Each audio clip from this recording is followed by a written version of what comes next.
Hello, Justin. Are you there?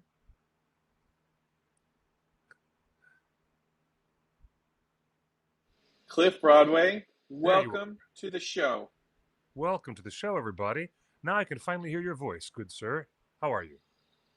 I'm good. Let's bring in the hostess with the mostest, Hello. Jessica. She's Hello, Hi. her Jessica. audio's working. Cliff's audio's working. My audio's Yes. finally working. Sorry about the tardiness. My computer just crashed, so I'm on my backup computer right now. So the shot looks Wow. different. It's 110 degrees. I'm sweating. I'm nervous. My computer's not working. Uh, you guys take it from here. Cliff, welcome everybody to the show. Hello, everybody. It is another episode of Torn Tuesday, which, as you may know, is our affectionate acronym for the OneRing.net. Welcome to the world's largest and, I dare say, longest lasting web portal for all of the J.R.R. Tolkien fans out there in the universe. We're here to talk about The Silmarillion, The Hobbit, The Lord of the Rings, The Book of Lost Tales. Oh my gosh, Unfinished Tales. Maybe we'll even talk about I don't know, the Father Christmas letters. I don't know. Eventually we'll get to that point. But this is the Tolkien show for all the Tolkien fans. That guy right over there, that's Justin Sewell, our producer. He's the magical man behind the Emerald Curtain, trying to pull all the levers and act like Jeff Goldblum. That's his job. He's the whiz, the wizard. Right here is the wonderful and erudite Jessica from Fellowship of Fans, coming to join us for a live conversation like we do every Tuesday. And wait a minute, I see the chat. And that includes all the fine folks from Facebook, YouTube, Twitch, Twitter, Instagram, Blue Sky. You guys are all here. Welcome to our live show. And yeah, that's what it is. It's live. Anything can happen. Any disaster can befall us when we're trying to do technical jiggery pokery. And this is what it is today, live. A little bit later, but better than never. Hello, Jess. Have you recovered from the Comic Con experience? I think I finally have caught up on the sleep, processed all of the news and things that I saw. And yeah, I miss it though. It was so nice. For It your was so first time? fun. How do you rate on Yeah, a scale of 1 to 10? How do you rate Comic Con? a gajillion. A gajillion. Yes. How Yeah, many how many zeros do you add on to that? That's a lot of zeros. 67. Yes. Awesome. Awesome. Yeah, What about you? me You had a I shortened Comic Con, but the reason that I'm still energized and happy and thrilled is because everybody was exhausted for 5 days of that experience, but I had a lot of energy reserves. I was there for one night and one whole day. That was it. And it was a wonderful experience bumping into all the wonderful OOG members of our staff from the OneRing.net and getting to sit on that panel, that Sunday afternoon panel with all the people up there with us. Very exciting. It was very cool. But also, my cat is so glad that I'm back home. He's he's that kind of a dog-like cat where you'd think I'm leaving a dog alone, but yeah, he's emotionally needy cat that really loves having me around. But yeah, you know what? Can I show this to you? My good friends did a thing with their 3D printer. Look at this. Did I show you this? And it's very large. This piece is What in remarkable. the world yours is is bigger that? than mine.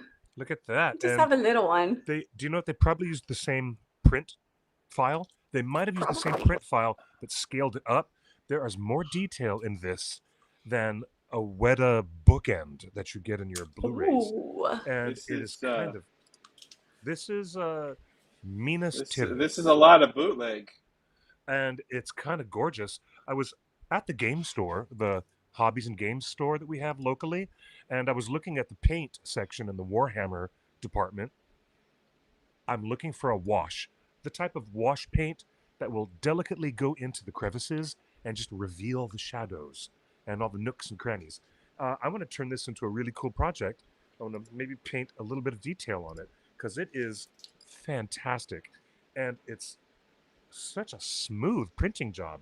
I gotta say, I'm impressed. And right back here, there's the Rath Dinen. Right back here, where they have the dead, the chambers for the dead in the back. And this is, if you look at this, you can see that when Denethor was on fire, he had to run all the way from. God, I wish I had a proper thing, a pen. So he had to run all the way from here, all the way up here through the citadel, and then out to the front. And then he had to throw himself off the edge. And I've got to admit, I think it's called the Rath Dinen. Is that correct? The Rath Dinen, which is, where they have the all the tombs for the dead kings of Minas Tirith. I was just so excited to get this thing, and now I'm gonna have to go invest in some good brushes and some paint and start doing some cool stuff with it. So yeah, I'm in a very good frame of mind and a very good mood.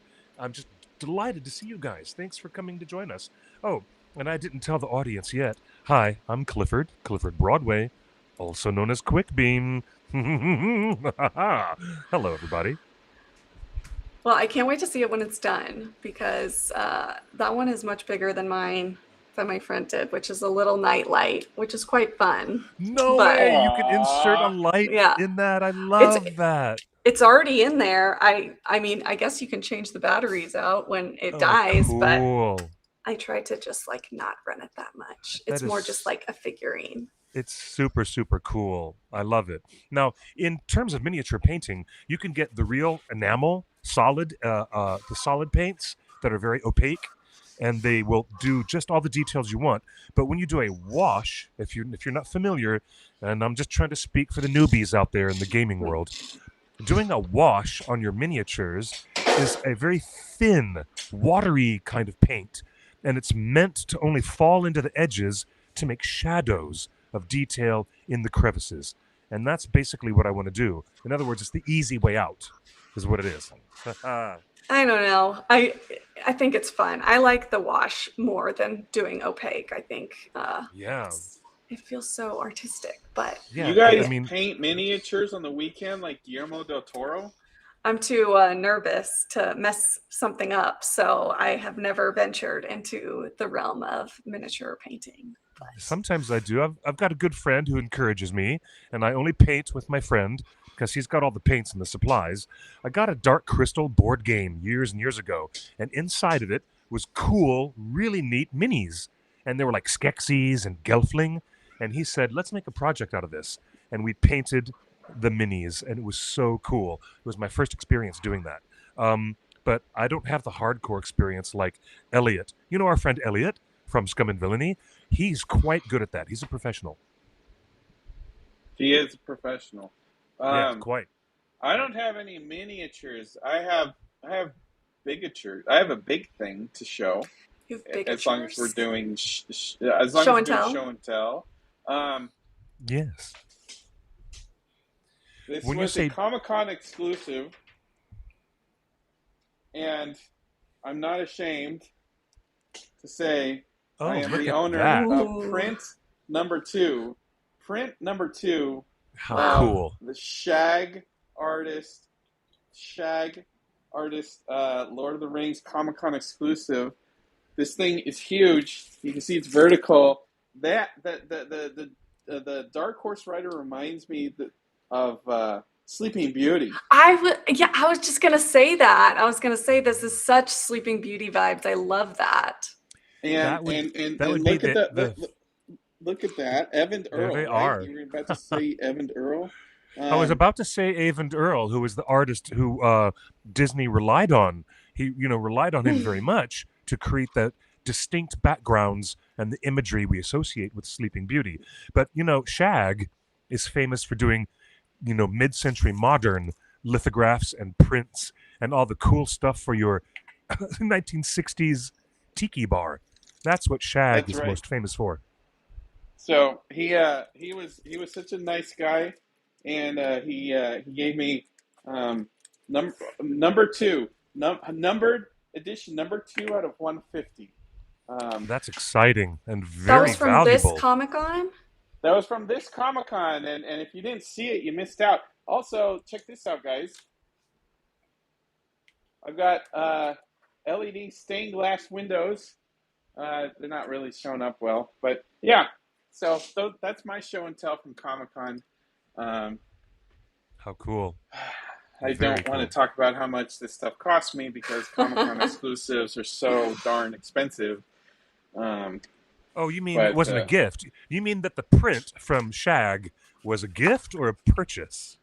no, it was a purchase, but he gave me the number 2 out of 150. I think he keeps the number 1s. That the more the smaller the number in that print run, the more valuable they are. Of course, that's fantastic. Right. That's fantastic. Yeah. So Yeah. I have one show and tell from Comic-Con, go ahead.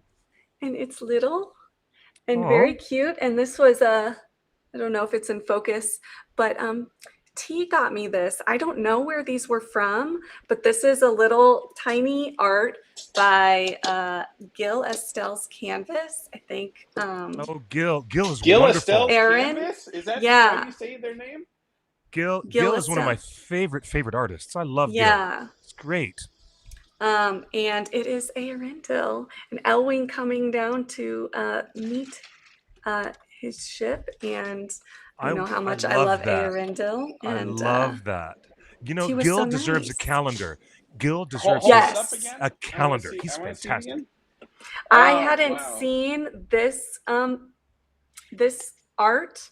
I've seen some other Arendelle art that he's done, and it's so wonderful. I love his art, and this is my first little print by him. So Love I'm it. going to have to get some more because Was- it's perfect. I need a tiny frame for it. It's so cute. Was Gil there in person at the convention? Because I didn't get to meet him. I don't think so. I don't know if T was in the chat briefly. I don't know if she's still T, here. where'd you go? But we must ask her. I can't remember. There was too much going on, so I forgot. Folks, I'm That's unpacking, and these wooden mugs, which was Torrance Comic-Con exclusive, with the Prancing your Pony, mugs. official Prancing Pony, wooden mugs with the wood handle and everything. Look at that leather strap around the wood handle. It's so comfortable to hold, and it pairs well with, you can't see it, but I've got a nice little bubbly Prancing Pony. We're calling this a shot glass. It's a little bigger than a shot glass. Wow. And yeah, we've got a few extra coming back from Comic-Con, so I'm figuring out what to do with the extra ones. Maybe we should do a giveaway. Maybe Probably. we hold them for Dragon Con. Anyone in the chat going to Dragon Con? I don't know what to do with these. If you guys got any ideas, put them in the chat. Because if we have a few extra of these, I don't know what to do with them. Justin, I need you to write the artist's name who did that big art that you showed, because I am not familiar with them. Shag. Put it in the chat room. Yes, thank It's you. exactly as you think it's spelled. Yeah, baby. Just Shag. His name is Shagadelic. his real name Shagadelic. is Josh Agel. Josh Agel is his name. So take the SH in Josh and the AG in Agel, and that's how he got his pen name. And if you look up Shag and Disney, you will see some of the most awesome art ever to come out of the Disney studio. He's done t-shirt designs and collar shirt designs and prints and art shows and gallery. Cliff, you've seen some of his stuff, like the tiki inspired art prints from Shag for Disney go for a lot of money. Yes, I have. My closest friends who live right up the block, they have in their own home. It's a beautiful single family home, but they have a bar, and they redecorated the entire bar to be mid-century 60s, very tiki bar, very Shag, and they have original Shag cocktail artwork in their tiki bar. The bar is made of bamboo. They have all the tiki mugs. Everything is themed, tropical and Polynesian themed. It's perfect, but I cannot guess the value I cannot begin to guess the Yeah. value on the secondary market of an original Shag print. It's I'm just looking at the nuts. pieces on his website, and Yeah. I don't know if I want to know. It's amazing. I'm telling Yeah. you, it was a Comic-Con exclusive, I mean, it's limited to 150 beautiful. pieces. Yeah, Uh, so uh, even more than what I'm seeing. Yeah, for sure. yeah, It's only good to 100, have. only 150 pieces, and I got number 2. So you can understand what kind of stress I'm under, but how excited I am to have number 2. Yeah, If you go to brilliant. Shag's website. Oh, I found it. By the way, Wow. Justin, my birthday's in late January. Just FYI. Okay. Yeah, I'm sure it is. Okay. I'm sure it is. Mine's this month in 15 days. Oh, hello. Woo! Uh-oh. You got me beat on that. Yeah, that's I staying in the know. plastic for now. Fine. This one was actually on display at their booth the entire convention, Wow. and Wow. it was just incredible. It's one of my favorite things I've ever seen at Comic-Con. So it was an instant. It wasn't even a question for me. Like, it's a merging of two of my favorite things in the whole world: Lord of the Rings and Shag. Yeah, fantastic. Yeah. That's really Um, fantastic. Well, and I say congratulations on your purchase. You've got something that is unique. And I guarantee you, Justin, it will appreciate in value over the years. A great deal. A great deal. Yes, absolutely. I don't buy things, but I don't buy things for appreciation. I'm not. Of course. Yeah, Of course. unlike some Pokemon collectors and things like that. Um, Oh my I'm God. not buying this for the lulz. Like, I really genuinely enjoy good Lord of the Rings artwork. Yes. Yeah. You know what? I'm so glad that there were so many artists present. Mr. Jerry Vanderstelt was right across from us. He was in great form, doing an amazing Gollum painting. Jess, I'm sure you saw him over there. Um, I don't know. Maybe. I barely it was got to hit the exhibit hall while I was there. I just barely caught the yeah. Richard Taylor at the Weta booth on Sunday before I had to leave. So just, yeah, there was too much going on. So I Yeah. don't know if I saw. He was right across the street, across the aisle, rather, across the street from the Torn booth. But I barely got to see you at all. I saw you Saturday night, and that's it. Then I didn't get to see you. Oh my God. But Crazy that was few a fun days. night. Well, was a so, fun It night. was. so the ultimate, the last question on Comic Con I have for Jessica here. It was your first Comic Con. It was your lifelong dream. Did Comic Con live up to everything you had imagined for all these years? Yes. Yes, it did. I mean, yeah, it's like not I don't take it for granted to get to experience Comic-Con in this way, which I know is not the norm. So yeah, I can't imagine that any other experience that I could have had would have been better than the one I Are the did. So stereotypes of Comic Con true? Did you happen to bump into actors and celebrities just around town? happened to bump into them.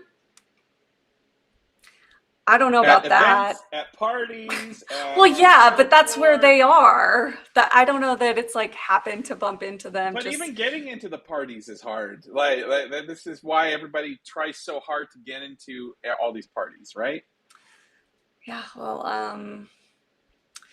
once I set my mind to something, pretty good at making it happen. Is this your first time meeting a Lord of the Rings actor or personality?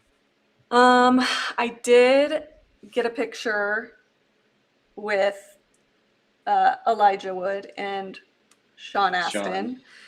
That was probably like 2016, I don't know, in Dallas. So 10 years ago. And I think that's probably the only other time. So other than that, yeah. That I So can it's pretty remember. special. It Pretty was. special weekend. It was, yeah. It was. I'm still. I mean, still on cloud nine about it. What about the Sauron poster? I mean, we saw all the tweets. We were hyperventilating as they were putting it up. When you saw the actual size of Charlie's head on a building, well, Well, I won't say I paid paid my respects to it and did a little prayer, but it was quite awe-inspiring to stand beneath it and stare up in awe. So I had quite a nice view from the hotel I was at, which was just across the street. So it was, yeah, it was awesome. I'm glad that they got that. That building is like right next to the convention center. I feel like that is the primo spot for Comic-Con. So it was cool that he was there, and the Nasnagal were there, and yeah, just everything that they did for Rings of Power. I know that it's maybe less than they've done in the past years, but we're farther out from the season. So I also wasn't really like involved in the Rings of Power fandom in prior to seasons 1 and 2 the way I am for this season. So to me, it was still a lot of Rings of Power stuff, even though it wasn't maybe on the same level as it has been in the past years. So look, these things go in waves, and Elisar, Josh in the chat room was just saying in the chat that he just wanted to go once in 2005, and he's gone every year since. Wow. Yeah, that's investment. I mean, I barely I like made a whole schedule before I got there of like, oh, these are some other things besides Rings of Power that would be cool to go to.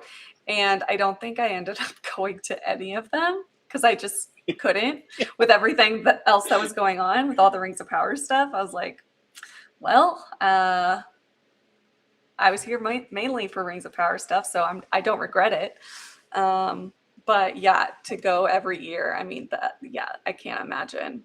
Well, listen, next year is going to be all about Hunt for Gollum, and there's going to be huge, we expect, presents for Hunt for Gollum. And then the year after that will be Rings of Power Season 4. And then the year after that will be the next Lord of the Rings movie. And then the year after that will be Rings of Power Season 5.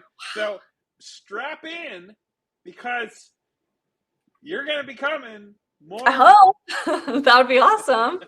That would be amazing. Yeah, I hope they go all out for season 5. But I don't know what they've done in the past for like the Hobbit movies, I guess, or War of the Rohirrim was the last thing. But I don't know if, being that was animated, it would be as big of a thing. But I Cliff, imagine. What do you think we can expect from Hunt for Gollum next year? You're off. The answer is lots and lots of things. If you want to see Warner Brothers throw down, because they didn't really throw down anything for the anime film, War of the Rohirrim, but I swear to you, they're gonna throw down next summer for the Hunt for Gollum. Who knows what kind of off-site activations they're going to do? Who knows if they're going to do a giant drone show like Marvel Studios likes to do over the Padre Stadium. They love doing big things like that. But expect it to be bigger than we are even conceiving right now. Just imagine. And then imagine twice the size of what they're going to do. You know? If any Warner Brothers marketing people are watching, here's my big idea for next year. Rent out Padre Stadium and you show Lord of the Rings Extended Edition to 30,000 fans in the stadium, and you have a drone show when the dragon comes over the Shire. Just like the fireworks. And when the Balrog attacks, you have drones. Hey. Like, oh my God. Come on, yes. 30,000 fans? Yes. I can imagine them doing that. Hey there, Syzygy Forge is in the live chat with us. Welcome. Syzygy Forge, we met with them at Comic-Con. They debuted this amazing John Howe figure designed Tom Bombadil. Cliff, yeah, the one we showed during our panel. Yeah. No, but Syzygy Forge, y'all do the angler shell, the Gur thing, right? Is that, am I remembering that correctly? I don't know. They're in the chat. They can answer you. Oh my gosh, that's going to be embarrassing if I like totally am wrong. So they're going to have to answer me. Forge, they also make ales and pints and whiskeys. Oh, guys, I need to fill my empty cup with some of your officially licensed Lord of the Rings whiskey. So find my address. I'm sure it's on the internet somewhere. No, I just saw their I was like, I just saw something from them, and it was about the Witch King of Angmar helm that they. I was like, I just saw something today. What was it about? I have two different wires crossed in my head right now because I was doing something else about Gerthang. Nothing important. My goodness. Wow. Yeah, there's going to be, if, notwithstanding all of the crazy business with Warner Brothers being purchased by some other crazy company or whatever is happening, they're still going to focus their marketing dollars on Comic-Con for the Hunt for Gollum, because it's the biggest launch they have for that film before the December Hollywood release date. I mean, holiday. I mean to say the Christmas holiday frame is when they're going to release the film.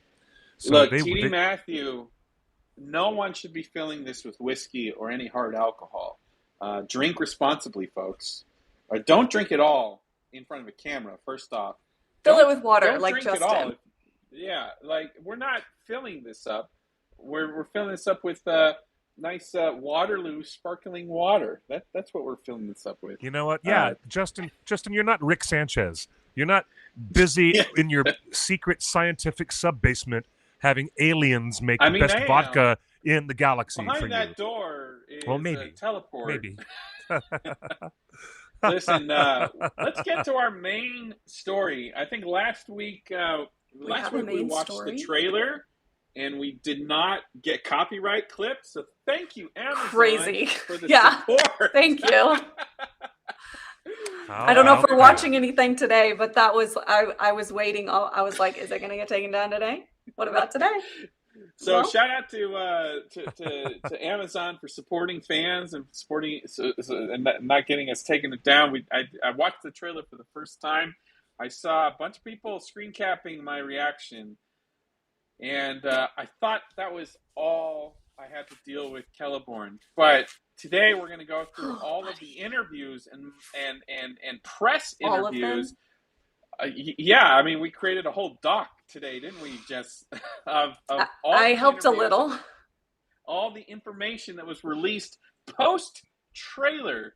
Cliff, I sent you a link to our thorough doc because there's a lot of stuff that was revealed in interviews that was not in the trailer, which is par for the course with this show. Haven't gotten that email from you, sir. That's Sorry. one trailer. The trailer only had half of things. I didn't. Should we dive in? Should we dive into some of the reveals? Yeah, let's do it. Jess, you've been doing your homework as well, right? Like catching up on all the interviews. I've been trying. I caught up on a lot.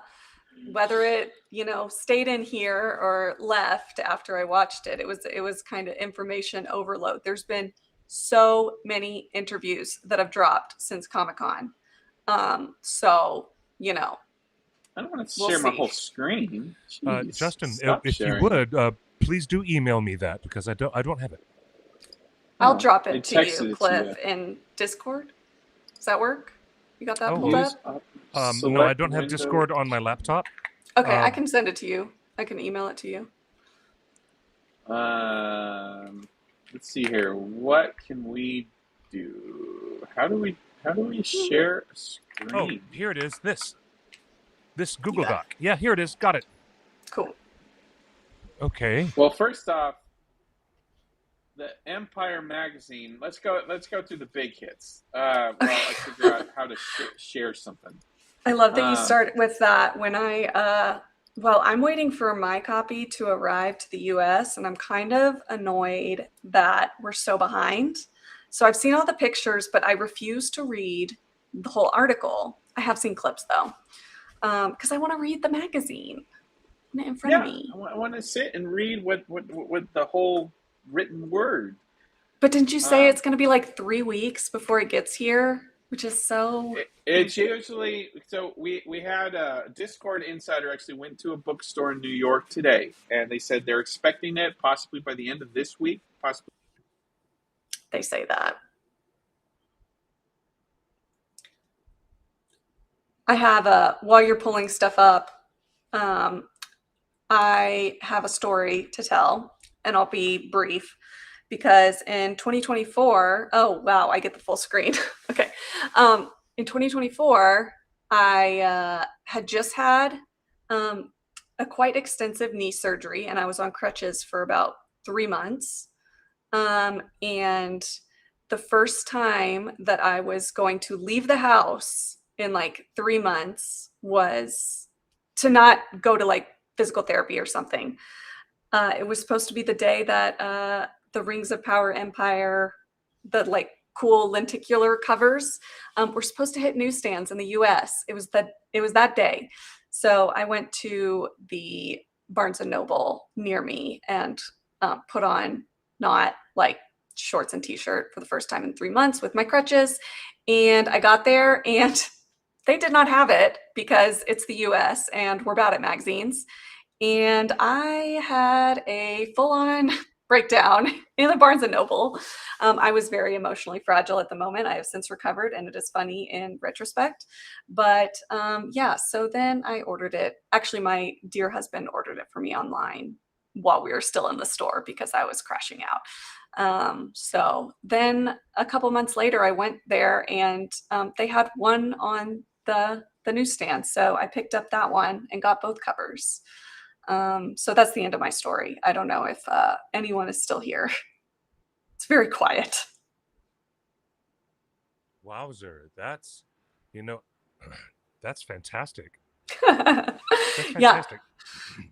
Yeah. I will never forget it. That's for sure. I can imagine. The stuff that Empire comes out with is dated in a weird way. I'm just making a simple side comment on that. It's their September issue, but it comes out in July. I can't quite figure out that date, the way they do those dates on that. And sometimes it's like summer. And do they even do one every month? I don't know. I feel like some of them are way bigger of a deal.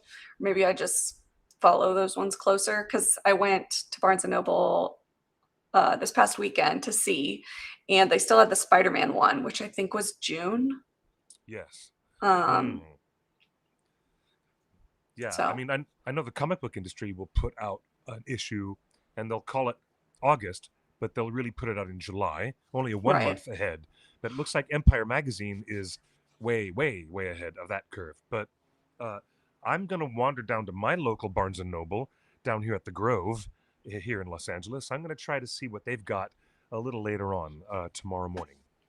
But I tell you what, they are so lucky to have all these exclusives. Yeah, they got really, really lucky. They just kept dropping them at Comic-Con. I was like not expecting. It was like 3 in a row, and then like 3 days in a row, and I was like, I can't even. Like, we haven't even, gotten over Celeborn yet, and here you are dropping Kamul the Easterling. Like, slow down, please. I never thought I would say that after nothing, but it truly, it was a lot. Usually, you know what they do? They would just say, "Here's a mysterious actor. We're not going to tell you that he plays Kamul the Easterling." I'm so glad they did. For the first 2 seasons, that's what it's been like. So I'm kind of thrilled that they went ahead and said, "Here is Kamul the Easterling, full on." I think that's a nice change in their marketing approach. All right, Justin has reappeared. Yeah. It looks like he's restarted his other computer. Oh my. Has that happened? I'm hiding behind the text wall. Can I move me over? Yeah, I'll hide What? behind the text, and you guys talk amongst yourselves. Can you swap you with the one above? Oh, I was just gonna say, yeah. I know that it's been since it was announced. I think at the same time that they announced Jamie Campbell Bower and Eddie Marsan and Andrew Richardson, like last January, I think it was, and they announced Zubin Varla as well. And I think that he was immediately a front runner to potentially play Kamul. That was posed here and there because I believe he did some voice work in the Rune plotline for season 2, maybe. So they're like, yeah. maybe he was already there. So it was exciting to get to see, for them to drop a full picture and name him. And Kamul, I think we mentioned it last week. That's a name that only appears in, I believe, Unfinished Tales. So that means another indication that they've grabbed some extra rights this season, which is always exciting. Yeah, absolutely. That's exactly what that means. And we did report on that years ago. Justin and I reported that they've only have this little bit of material from the appendices, but they also have access when they can contractually reach out to the Tolkien estate and get other limited rights to other content that they can stick in here and there. And this proves that we were right in reporting that all those years ago, I think. Yeah, I believe, and there's been some chatter in the Torrent Discord today about this. And also, I just was about to tack on a totally unrelated thought, but there's been some chatter in the Discord. I will do that after because I'm going to remember my first point was that, Unfinished Tales and Peoples of Middle-earth seem to be two favorite sources that they can be granted additional rights from, that the showrunners are often drawing from, which, I mean, I love Unfinished Tales. I love what they've been drawing from there with regard to Galadriel's character. Then, the unrelated thought that I was going to share was, I believe David mentioned not being able to get his hands on Empire in Australia, and I think something was just posted in Torrent about being able to see it. I know it's not the same as getting a physical copy, but apparently Richard dropped that you can access it via the Libby app if you're in Australia and New Zealand, which is pretty exciting. And I think the Apple News is an Empire partner, so if you pay for the Apple News, not the free version, but the Apple News Plus subscription, just search for Empire, and you can see that. And I think old issues too. Can you guys hear my keyboard right now? Yeah, a little bit. Dang. I'm working with a new mic, and I thought it would maybe cut that out without me having to mute every time I try to type. No. It's all about those weird noise reduction settings. That's what it's really about. But how does my voice sound otherwise? Okay, I'll mute when I type then. No, always lovely. It's fine. Sounds you're well, I mean the sound quality. Multitasker. Yes, the sound quality is great. Is it ASMR? Yes. All right. Let's see if this will work. All right. I am so In sorry. the I don't know hole in why the ground, all there my lived computers are crashing a today. hobbit, And not a dirty, wet, nasty hole. Filled with the ends of worms and an oozing smell. Nor yet a dry, bare, sandy hole, with nothing in it to sit down on or to eat. I don't know anymore. It was a hobbit hole, and that means... Comfort. Yay! Good times. So, Yes, we're having a very good time while Justin is still pulling up the media. This is my keyboard. That's so fabulous. Does it have blinking lights? Well, it's got lights underneath it, and they do light up if I type. Which I love that. Oh, I don't know if that was me. That noise was weird. But it is like a clicky, clacky, creamy keyboard, I believe is what they call it, actually. I love it. I love that. Hey, look at this. Clackety hole, exactly. I think it's working, folks. So we got it. Okay, there we go.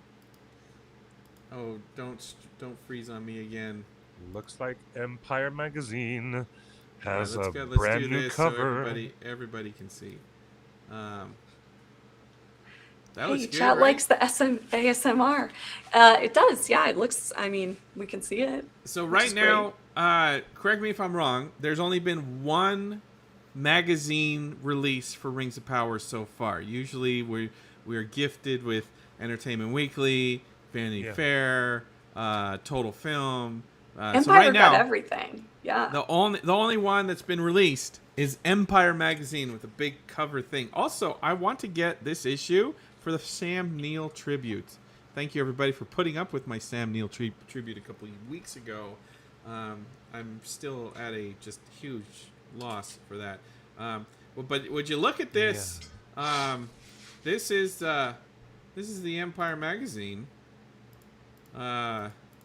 And let's. Oh wow. Whoa, are see those if all we the can pages find- scanned? Are you kidding me? Let's see if we Do can you have find. Apple Ooh, News? let's There look it at is. that. Woo! I love Oh, More. the boy. treatment. Oh, I love this. Oh boy, look at that! How Look cool is that? at that. Do you know That's now, such a one good one shot. before we go forward? One comment on the way that Charlie Vickers appears on the cover in that Sauron costume, which is delightful.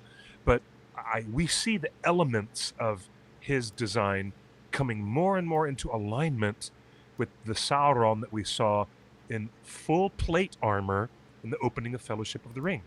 My question to both of you, and my question to everyone in the chat: how likely do you think at the very end of season 5, when they go to the last alliance of elves and men, are they really going to recreate almost to that level of meticulous exactitude what armor Sala Baker was wearing when he played Sauron in those scenes? Well, no, How we've close seen are what they they're going to gonna. go to that? We've seen what they're gonna go to, and it's in the prologue of season 1. It's like the first time we see Sauron. Okay. I don't know well, that they'll go to that because I That's believe that old that was news. originally, Yeah, I believe that's- that was originally not intended to be Myron? Sauron. Okay. No, you're right. There's something, someone in the chat can correct me or maybe just refine what I'm saying, but that shot that we see of Sauron in the prologue with Galadriel's voiceover, I don't believe was intended originally. Like it might have been a Morgoth shot or something, and they kind of changed it up. So I don't think that Sauron will end up looking like that, but I do believe that just from what we've seen, there's a lot of continuity with the trilogy visually. And there's some, departures or some original things, but I wouldn't be surprised if we saw something quite similar with, some cool differences. See, Maybe that's very so. ASMR. I don't Yeah. want them to look like the movies. I'm sorry. I agree. Take your own But- big swing, and let's see a Sauron that can fight a little more agile than that big 10-foot behemoth that's in Peter Jackson's movies. I thought he was about 15 feet tall, but maybe we should also consider for a moment that in an interview years ago, J.D. Payne and Patrick McKay both said, "We declare right now that we know what the final shot will look like at the end of season 5 when we close the entire series. We know Is that exactly what we're filming." Isildur? Is Isildur the Don't main know. character of this story? But we're going to find out. But if they But do do you stick to their feel guns, about that so far in 2 seasons? Is Isildur the main character? No, Isildur is barely a tertiary character at this point. Barely. There's not one main character. This is an I mean, Galadriel and Halbrand are the main characters. well, Sauron is the main character of this story. I would He say goes by but- many names. yeah, I'm calling him there's Halbrand. Yeah. And to the earlier point, I would say yes. Look at that But- first picture. That's our boy Halbrand. If Rings of Power did something totally different, then you would get people complaining that it's not like visually continuous with the movies. So it's a Right. it's a catch-22 they've got to deal with here, and some people sometimes don't like that they are referencing the movies so much, but I think they've struck a decent balance Okay. with doing different things. Like the the ring or the Nazgul crowns that we see here, obviously they're Everyone's all wearing on them. board with taking their own big swing with the Nazgul and the Nazganol, and even coming up with a new name that they can own. I like it. Yeah, it's very cool. Yeah, Should well, we So zoom you in can't on please some of the everyone, reveals exactly. on this? Yeah, Because let's. we do want to talk about what was revealed outside of the trailer. Obviously, you can see that there's big walls of text, but let's get to the juice, right?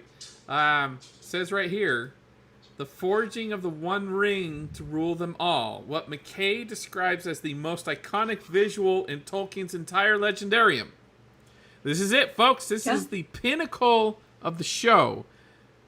Cliff, I believe you predicted this, that in a 5-season arc, the creation of the One Ring would be the midpoint, the peak, pinnacle, emotional high point of this show. Because we're pushing that moment in history against the downfall of Numenor. And that means you cannot have one before the other.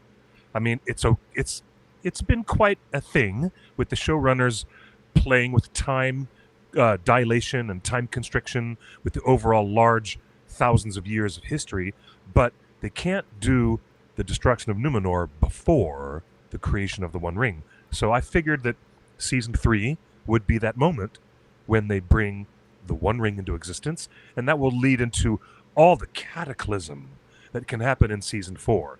And they can save their money because that's going to be quite the expensive visual effects budget. But yeah. Well, it sounds like they're putting their money into this. It says, Patrick McKay says, the sequence is less about the physical smithing of the ring, which we'll talk about in a second, explains Vickers, than it is Sauron communing with the mountain. The first day I walked on that set, I cried. What an amazing privilege and honor to be able to tell that story. Our boy Charlie is crying on the set. Jessica, what's your reaction to that? I mean, I feel like I love how deep Charlie gets into this character, and I feel like he really knows the Sauron of lore, and he's done his homework, and I love the choices that he makes, and I love the different faces of him that we get to see and the different names of Sauron, and I'm just excited to see this one because everything I'm seeing about this scene of him like forging the ring and them talking about this like 15-page scene with no dialogue, where he's just doing all this character work. I mean, his faces are the stuff of legend. Like I'm thinking of the cheek twitch from season 2 and the single tear that he sheds in the Celebrim banner scene. So I mean, this is, come on, this could be our best Sauron yet. And I've loved all of them. I loved Halbrand. I love Anatar. I love our Myron, Jack Loudon that we get briefly at the beginning Mr. of season Loudon. 2. Yeah, like I love it all. Can I add can I add an additional point? You know how unique it is that Disa, of course married to Prince Durin, has been featured in season 2 as singing to the mountain, and it's their reverberations and their vocal work that help the dwarves identify and relate to parts of the mountain. So isn't that a fascinating connection? Maybe Sauron himself is going to be there at the Samath Naur, at the Crack of Doom. Do you think and maybe Sauron will is be going to the dwarves to ask for tips on the mountain? Maybe he'll go to the dwarves and ask about that, but whatever he can do is probably going to be a direct relation to what we've seen Disa before doing. Yeah. Ooh, interesting. Also, leading off this article is talking about Daniel Wayman as Gandalf. He says, just before we started season 3, JD and Patrick told me we want to see that Gandalf has arrived. We want to see him as the wizard we all love from Tolkien's writings. Even though he was never there in the Second Age. But yes, continue. Well, he sometimes was. In some iterations that Tolkien wrote, he did make several jaunts over the Middle Earth. Cliff, I want your reaction to this comment. It says, this season we will start to hear more Gandalf-isms, such as the phrase, confound it all. And where's he going to get his iconic hat from? Tommy B. Let's see if they talk about did that. You say Tommy B? Man. Yes. Look at this. See, Galadriel is on a horse again, just like we saw her in the opening scene of season 2. That's awesome. Looking good. Looking a little dirty. Here she is. And do they have a caption for this? Where she is here? They do. Looks like they do not. They do not have a caption for this mysterious pictures. new location. So, fans in Discord are speculating that this is our first look at Rivendell.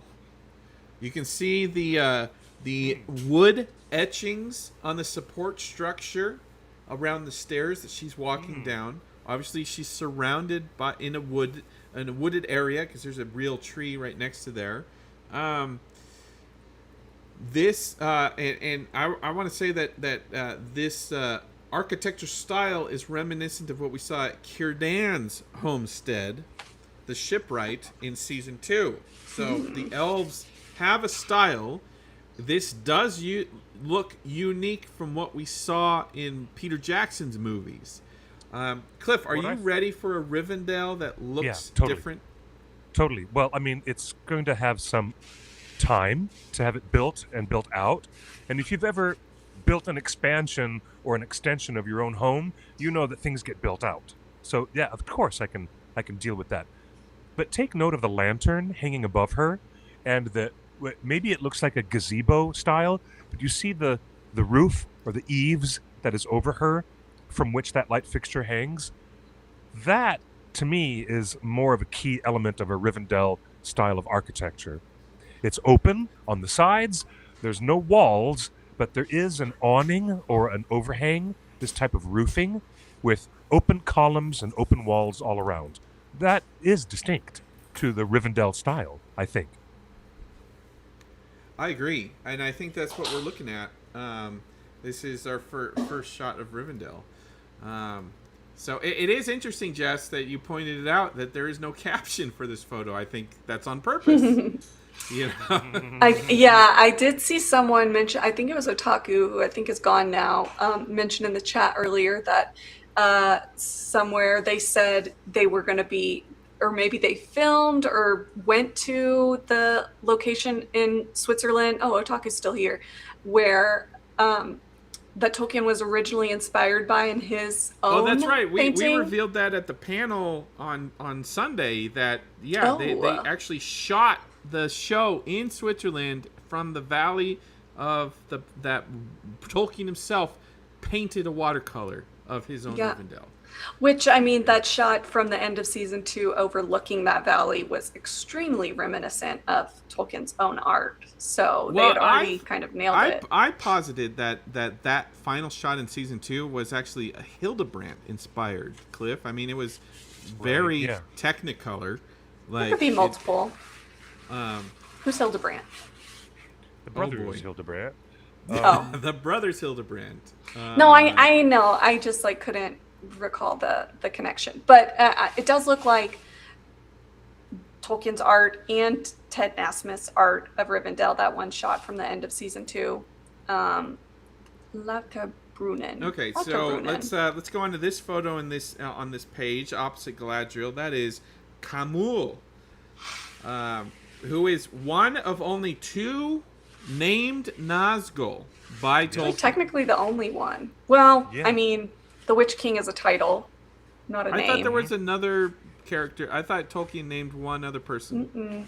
No. And Camul might not even be a name. It could also, we don't know really what it means. Interesting. I mean, but it's probably a name.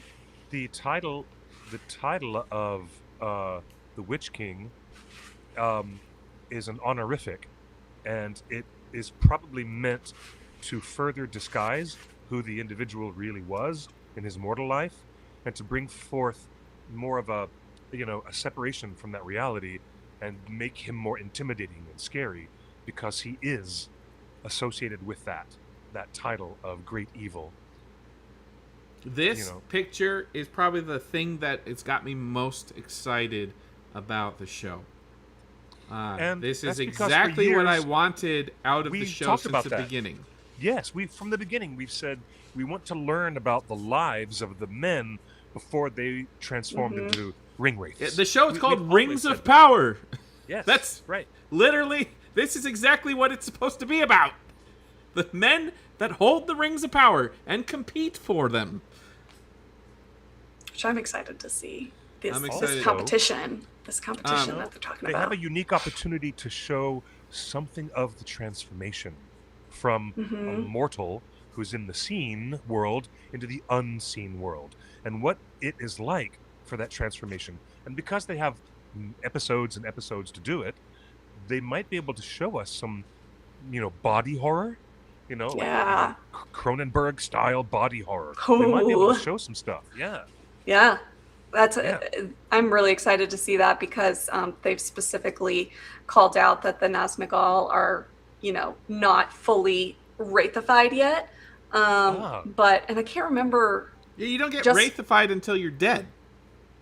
Well, you get wraithified when if you're mortal, your life is You get superpowers. extended. You're not given more life. The life that you would have been allotted is just stretched like exactly. butter over too much bread, maybe. Yes.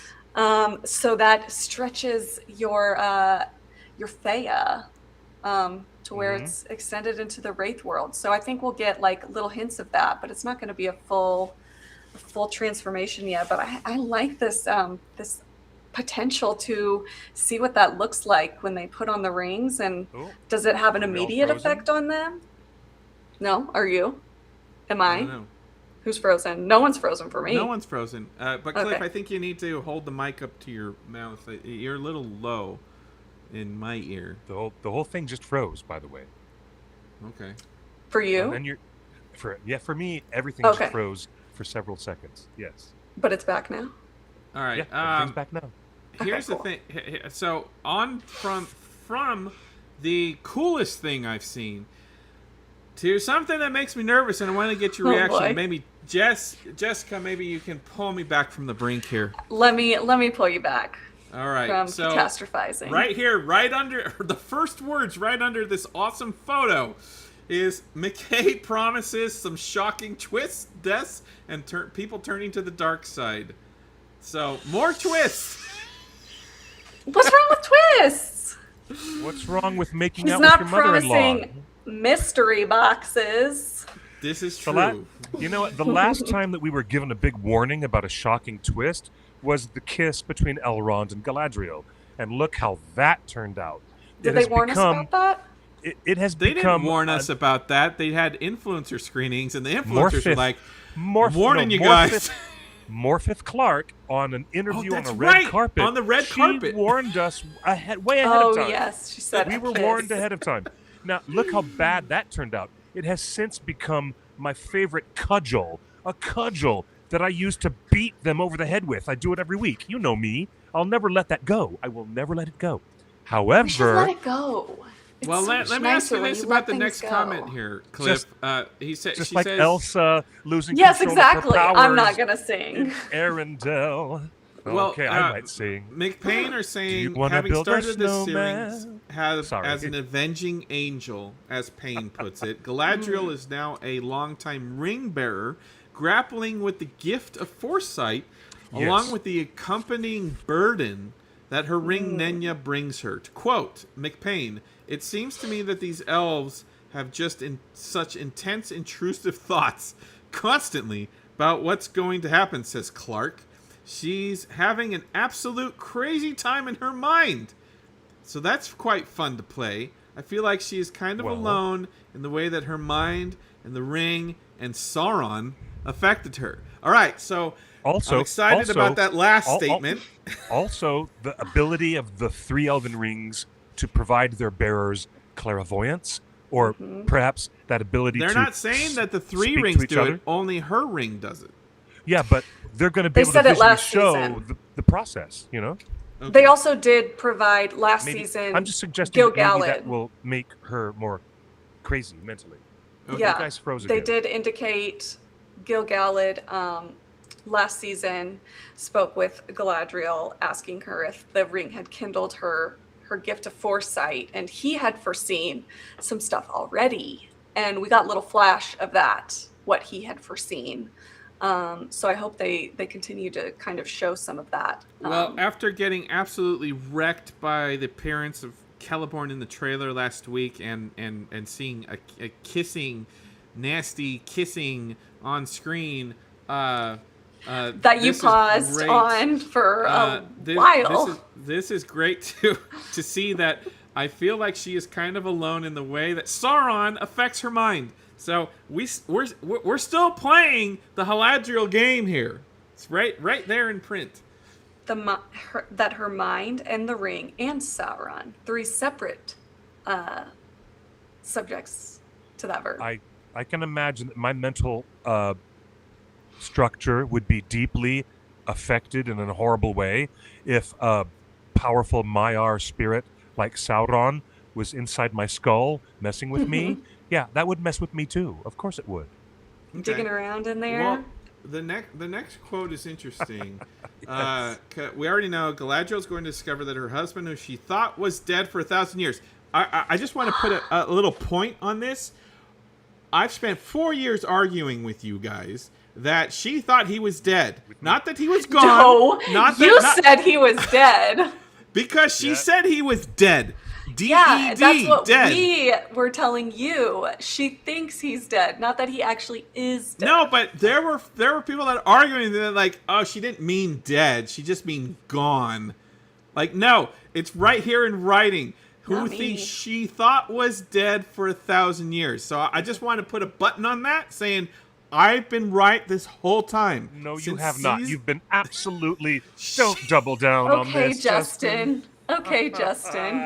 All right, but the next quote is interesting. Because the funny thing is that in season 1, she didn't say they found the body, and she didn't say anything but we've never seen him since. She says he's dead right here in 2026. She said, Galadriel thought he was dead for 1,000 years. So yeah, but her dialogue with what's his name was clear that she thought he was dead, not missing, not gone, Theo. but dead. No, she said we've he's been no, gone we're not since. arguing over this. It's right here in writing, in ink, from the mouth of herself. She says, "I thought he was dead." Hey, Laswin, if you want to go pull direct quotes from the Discord and get those queued up for later to drop, the direct dialogue that she had with Theo. She never says that we found his body. She says something vaguely. She thought he was dead. It's right here. She thought he was dead. I told you this whole. Do you know what? This doesn't contradict what she said at all. It doesn't contradict it. I know. It just supports my interpretation of that season 1 dialogue. But the next thing is interesting. I'm immune to this sort of because it says Celeborn has been passed from prison to prison, and through a series of circumstances, he may actually hold the key to how Sauron can make the One Ring. This is a mystery. This is a good mystery. This is a good way of doing a mystery. Not it's a not box. a mystery box. It's not a box. It's not a box. Thank you. Not a box. That's right. It's you know what it is? Most things aren't. This is a box, but this is a magic deck of cards, and that's what McPain are playing with right now. A full deck. Oh, the analogy. They do have a full deck. I do want to get your guys' pulse on the current fan speculation. Yeah. For this particularly? For this particularly, it says Celeborn may actually hold the key to how Sauron can make the One Ring. There is another interview, which I don't know if we might have time this week. We might get to it next week. There's another interview where it is implied that Galadriel gives Celeborn a lock of her hair before they split thousands of years ago. So Celeborn may be holding a lock of Galadriel's hair, maybe 3 strands, maybe a little bit more. So this quote, could this mean that Galadriel's DNA in her hair is the secret that Celeborn holds to how Sauron can make the One Ring. Well, how is Sauron going to get his hands on the hair if Celeborn is reunited with Galadriel? I like the idea of this theory, but I don't know how practically you can put it into the story. I also don't know that after 1,000 years or however long it's been, that he would still. How would he still have this hair? Well, it's right here. It's the two sentences down. Playfully meets her with his own sword. A lock No, I know of how he Galadriel's got hair it. gets chopped off. Yeah, I know how he got it, but how would he have kept it after thousands of years of being in battle and then being passed from prison Look to what prison Gimli and did. whatever? Gimli cherished her hair. Yeah, but he didn't live for 1,000 years after that, and he. No, he died for 1,000 years. That's right. It's right there to the left. Gimli? No, Gimli was able to, like, after a couple months more of war, he got to go back and, like, set it in, dwarven. Her hair's the crafted light of the two something. trees. Thank you, Jen, in the chat room. Her hair is magic. It's eternal. Yes, it is. Well, I've often wondered how Thorin's father, Thrain, managed to keep that secret key while he was held captive in Dol Guldur for all that time. I've always wondered that, too. But that's neither here nor there. All right, so are you guys on board with this fan theory that Galadriel's hair may be the key to forging the powerful One Ring? I don't know if I'm on board with it, but I'll carefully watch. I mean, people, if they do this in the same way that they did... No, I'm about to actually defend this potential decision.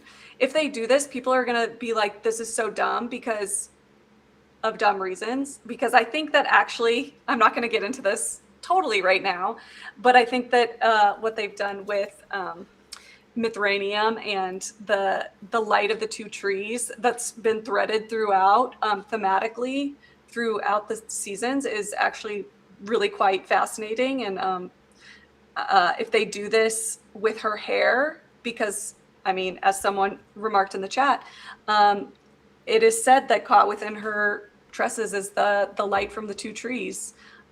So if they do kind of do something with this, that you need gold and silver from Valinor, or something like that, I won't be mad personally. I think people are just going to look at it as, oh my gosh, it's so dumb that her hair is like the secret ingredient, without thinking about everything else that they've done to thread the light of the two trees throughout this story so far.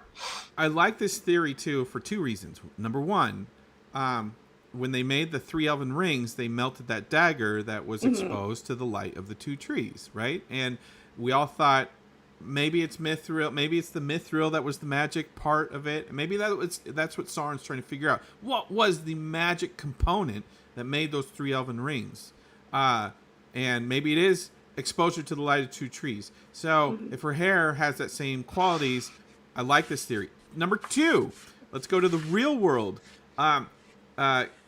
If you know anything about nuclear history, where we've been talking about, Oppenheimer and everything like that, steel, like metal, steel, that was produced before the first atomic bomb ever dropped, as seen in Oppenheimer. Steel before the first atomic bomb has different properties than all steel that has come after that first atomic bomb.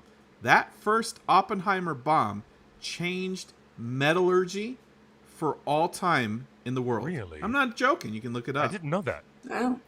So the act of that first atomic bomb changed the atmosphere and the molecular structure of our atmosphere so much that metal is just different.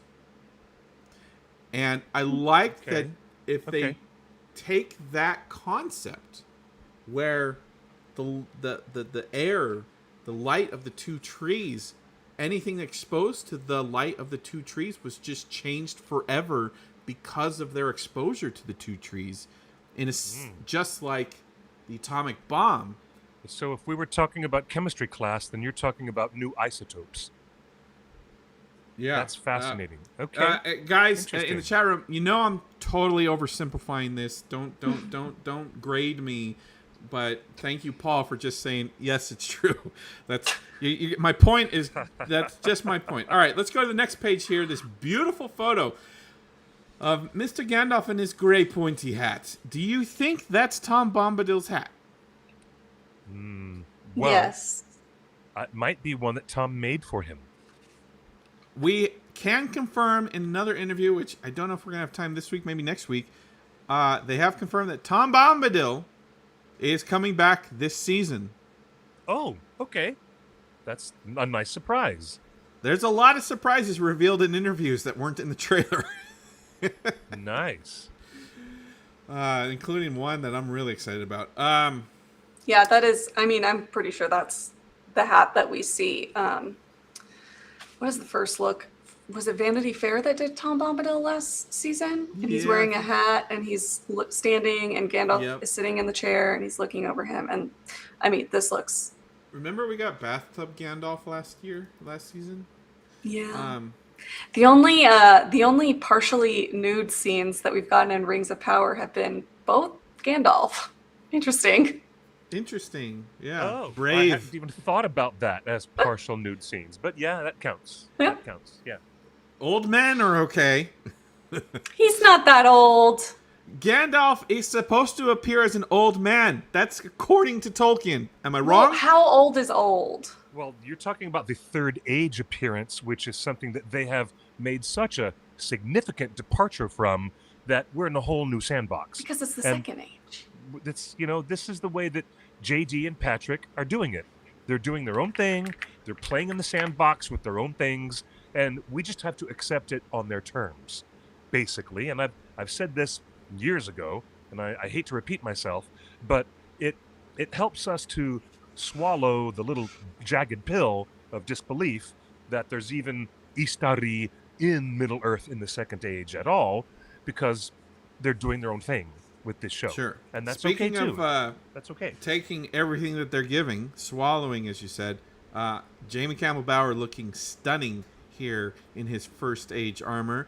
That is armor straight out of the prologue. Am I wrong? The silver version of it. The silver Yeah. version. Why would it be silver? Because he's a silver clan.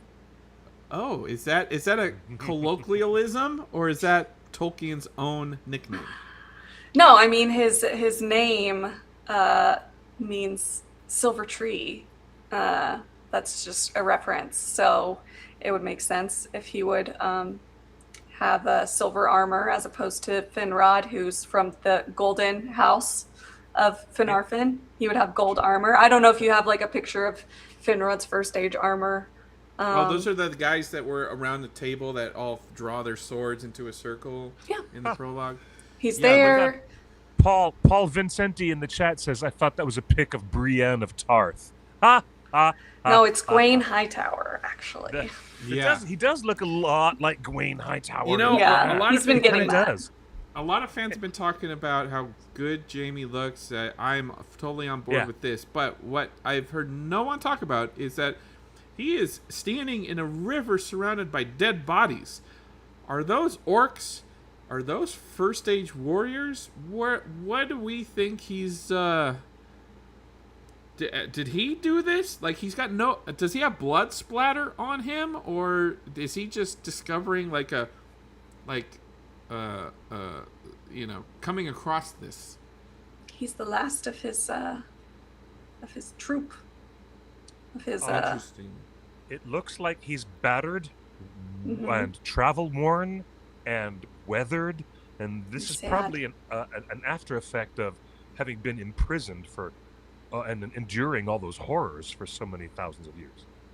DH Lord in the chat says Jamie would have made a great Anatar too.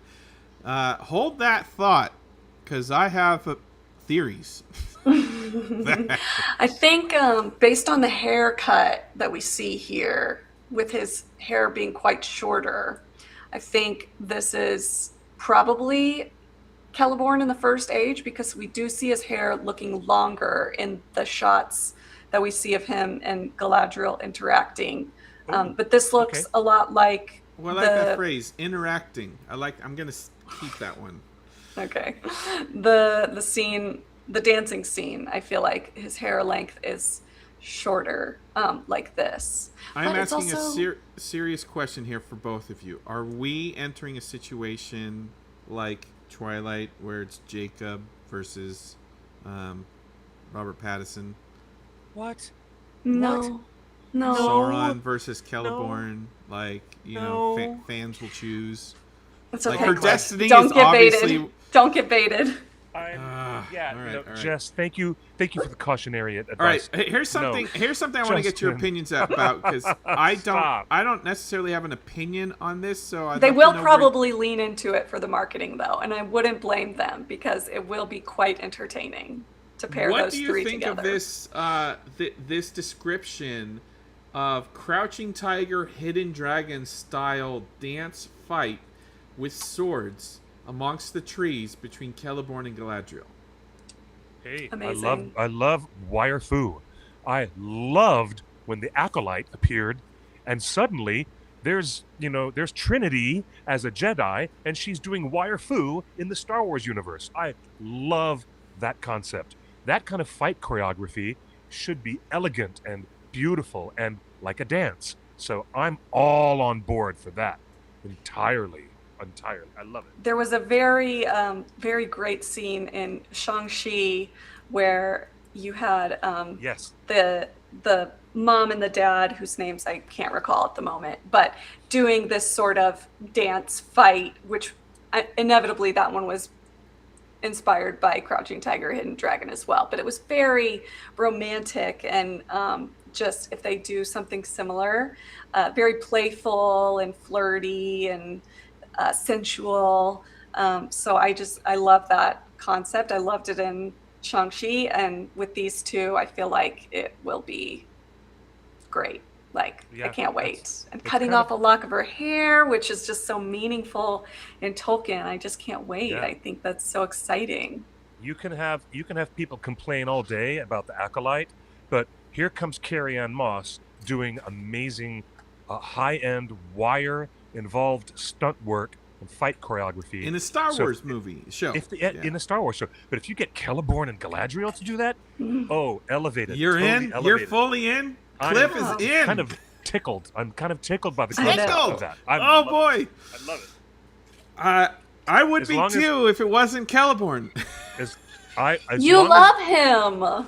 just don't let Elrond kiss the wrong people no more, please. Yeah, that's the ultimate love triangle right there. Like, Oh well, yeah, it could be. Well, look at it him. could Look be. at Elrond looking angrily at At Gandalf.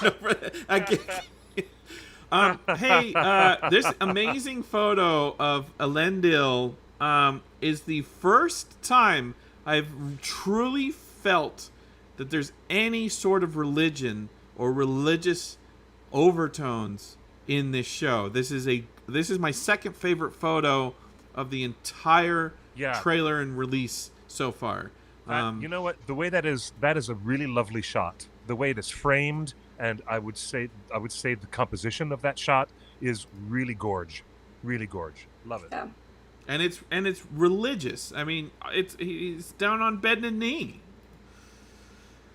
Really good. Really good. Well, I like what I've seen. even though Peter Jackson never showed that to us, in the book, The Two Towers, Faramir and his men, when they have dinner with Frodo and Sam in the cave of the Forbidden Pool, they actually do a religious observation of standing and facing the west. Right, Jess? Mm-hmm. And it happens to be one of the only things in the entire Lord of the Rings trilogy that ever shows religiosity at a certain level with Gondorian men. And I was always fascinated by that. The thing about this show and telling the story of Numenor is that religion is so important.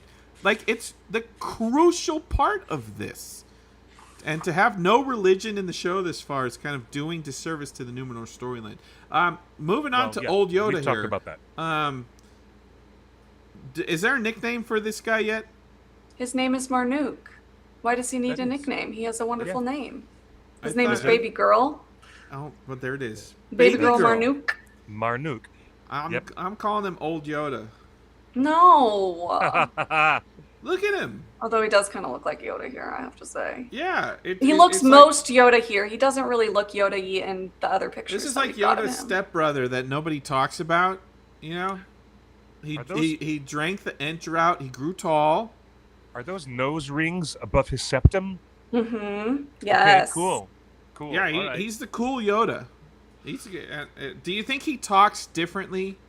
We've heard him in the trailer. Oh, he doesn't talk like Yoda. Yeah, he's the Uruk that we see in the trailer, and we hear him talk. He has quite an amazing voice. I'm so excited. It's gonna raise the most eyebrows. I think the presence of that character in particular is going to piss off most of the purists the most. I think so. They can remain pissed. Yeah, I don't think that's going to be a big deal. This I hope they cry more. The dwarves are completely underserved in the marketing. I just feel like we need a full spread in Entertainment Weekly for dwarves, and only dwarves at this point. It's the best storyline. It's the best treated storyline. And there's so much dynamic that can happen now that Daddy's gone and the brothers are coming in. And this image just looks amazing. Do you know one immediate thought I have looking at this image? Why is it the dwarves cannot carve a throne where their feet are actually touching the ground? They're on little pedestals. They have little pedestals that their feet are sitting on. No, they're not hanging. I can't see the bottom of Durin's as well as Disa's, but you can see the little pedestal her feet are just resting on. All right. I see. Yeah, for a second there. The question I wanted to ask you guys is, why is Disa styling her hair like Balrog horns? Oh, she saw the Balrog. I don't know. Maybe she thought that guy has style. Is she under a Maiar spell? Who knows? But we do have a 5-year time jump. So what we're looking at is that length of hair growing in 5 years. Does her hair in that style allow her to speak to the Balrog in tones that it understands? No, I would not anticipate Disa trying to ever communicate with that creature. Jess, would you anticipate that? I wouldn't. No, I don't think so. I don't see that happening, although we do know the Balrog will make an appearance. I don't think that, especially the people who saw the Balrog take down Durin the Third take down the Balrog, the mutual taking down of each other, I don't foresee any of our the three, Durin, Disa, or Narvi, trying to commune with said scary fire monster. TD Matthew says his first thought on her hair here was Princess Leia. Leia's. I mean, I don't want any more Star Wars references in this show. I mean, a little bit. I see the buns at the top, but then it extends down into this new hairstyle. So I don't want it. I don't like it. Well, it's not really anything. So I'm very intrigued with meeting the dwarven brother, who's going to create such conflict with Durin claiming the throne of Khazad-dûm. That's going to be an interesting side story. Some political maneuvering. Any reveals. There's been a lack of dwarven reveals so far in this article. Maybe we'll get there. I did want to get your guys' reaction to this comment about the Nazgul. In a sense, they go on the same journey as Gollum. Your thoughts? The Nazgul going on the same journey as Gollum. Yeah, the fact that mortal men are weaker than the elves or dwarves and are much easier to succumb to the influence of that kind of dark power. That's always been built in thematically. Yeah. It'll be similar, but also more intense because, well, they're getting their rings and then immediately having to deal with a Sauron who has the one, who's at peak power, I guess, when he's got the one, and taking control of their minds versus, well, the one is very powerful without Sauron. It's just going to be different. I don't really know how to power scale those two journeys against each other, but same but different, I would say. So yeah, I see that. Real quick, I'm going to count this. I know everybody wants to throw this in my face, but it says the Harfoots seem conspicuous by their absence. To quote McPain, it was time for them to take a little more of a back seat. But nobody's quoting this part. But I will say this, never count a halfling out. So I just want to point that out, folks. Never count a halfling out. It's obvious they're in the show. Yeah, no one's arguing that. And you brought this up. No one was going to throw it in your face. We just said they were not going to be in season 3 and would arguably appear later in towards the end of the show. So that seems to still be on the table. It seems that, as confirmed by the showrunners, they will not appear in season 3. So I wasn't going to say anything. All right. Yeah. Well, that's it for the Empire article. Lots to read. There's even more. There's lots of goodies in the text there. So please order your magazine if you're in the U.S. Should be on newsstands maybe next week. Check Barnes and Noble. I know carries Empire magazine and stuff like that. So Empire got the first reveal. Sure did. Wow. Let's take a look at what else was revealed in our... I've been keeping notes on this. So July 20th, Empire revealed. July 21st, we got... Are you showing this on screen? It's not a secret? I guess. Some just my notes. Yeah, I guess. That's all right. fascinating. Yeah, make us big again. No, I don't want to look at that. Let's look make at... us big. What? Like this. Oh, make us big? Yeah, all right. Yeah, the Nazgul. Let's go here. Whoop. No. We can put you in this box. Musical boxes. Musical boxes. All right, so let's take a look at... Oh, where'd my window go? Justin's secret docs. All right, July 21st. We got the posters. July 22nd was the Empire article reveal. Everything is about Empire right now. We love those guys at Empire. They've been on the show a couple times. We do like the guys at Empire. And then, of course, July 24th was the Hall H teaser. I wasn't there because I was busy at the booth, dealing with this. Jess, you were in the room. Was there anything revealed in Hall H that wasn't in the article? Yeah, I think there's some stuff from the panel that you cover in your doc. You tricksy little hobbit. But trying to think about, well, I haven't even read the article, so besides what you've shown on screen, oh my gosh, well, I guess the big nice. thing, and we talked a little bit about this last week. The big thing that was revealed at the panel was this release schedule, right? Yes, that was a big thing. The creature feature was a big thing. We barely talked about that last week, by the way. We could go to that. We talked about the trailer, and now we've talked about the Empire article. And I feel like the creature feature didn't get its time in the sun last week. And it's more interesting than talking about the release schedule, which... yeah, sucks, whatever. I feel like, what can we do about it? There was a big review of the Balrog being voiced by Simon Pegg. Look, I think everybody's okay with that.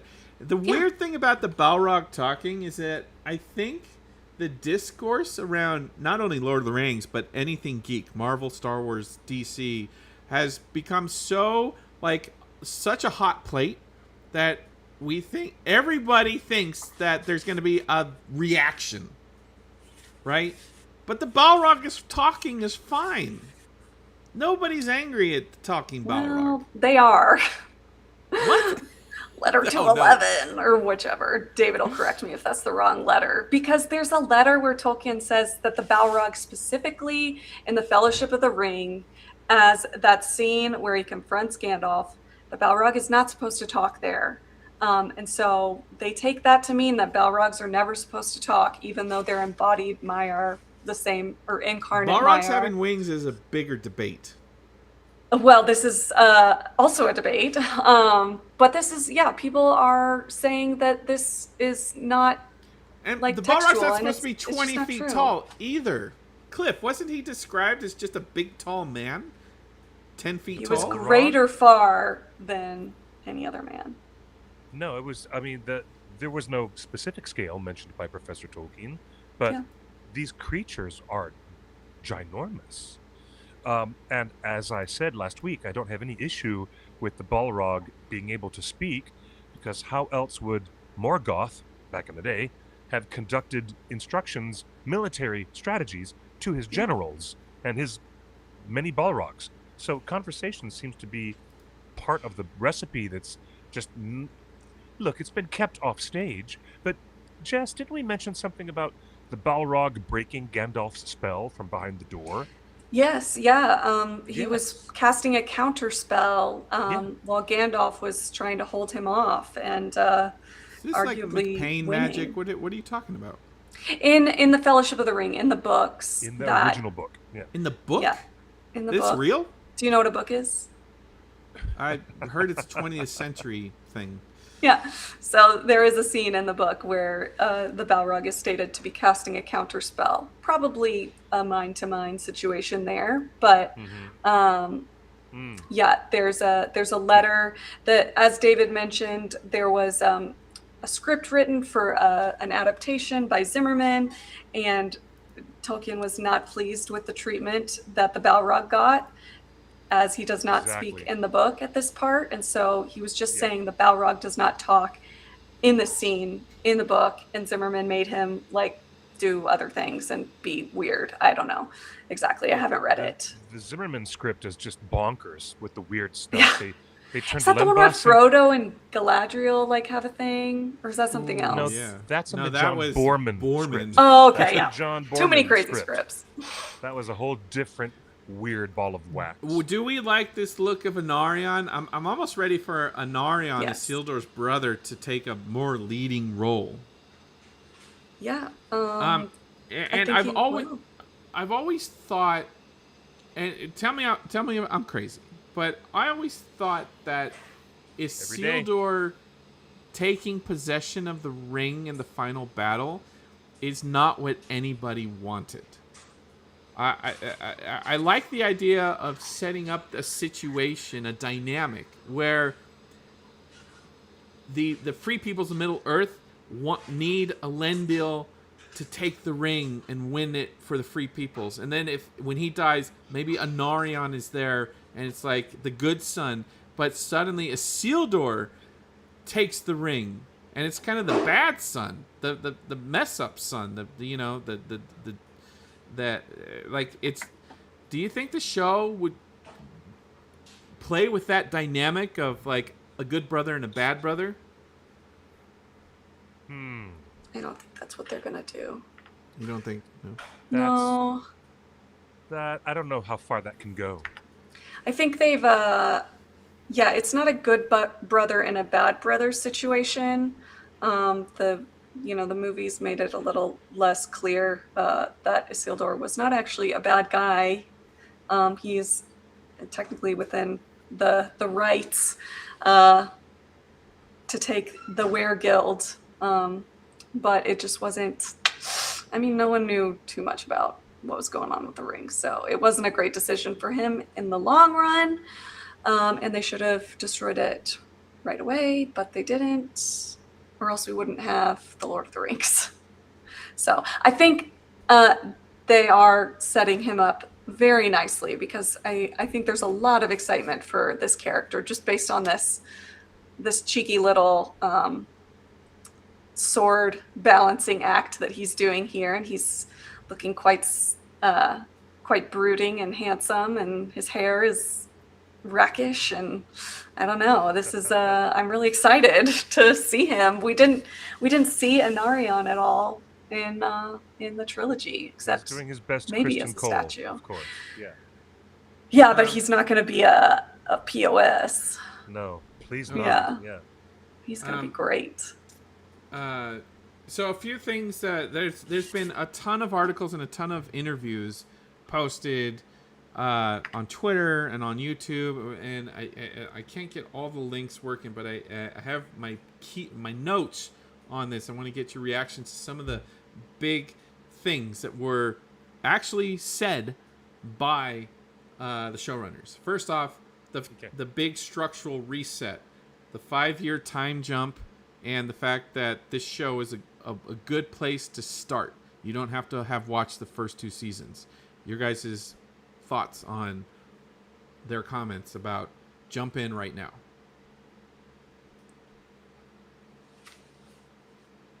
Do you want to go? One more time, because I'm not sure I got the context of your question. Sorry. McPain say season 3 is a reset. That it is a perfect place to jump in. You can start with season 3, and their hope is by building the show like this, it'll bring a few more people onto the train. Oh, well, that sounds a little bit like don't look at what we did before, but watch this now. Yeah, that's what that sounds quote like. McPain, okay. The first 2 seasons were all about building out this world.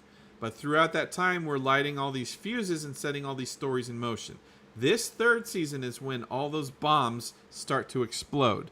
So it's a perfect time to just jump in, even if you haven't watched the first 2 seasons. Do you know what? It sounds like a response to the constant criticism that they got in season 1 and 2, that things were just kind of pedestrian. And there was just long-scale setup and long narrative arc setup and setup and setup, which didn't have any payoff. That's what it sounds like they're responding to. Jess, your thoughts?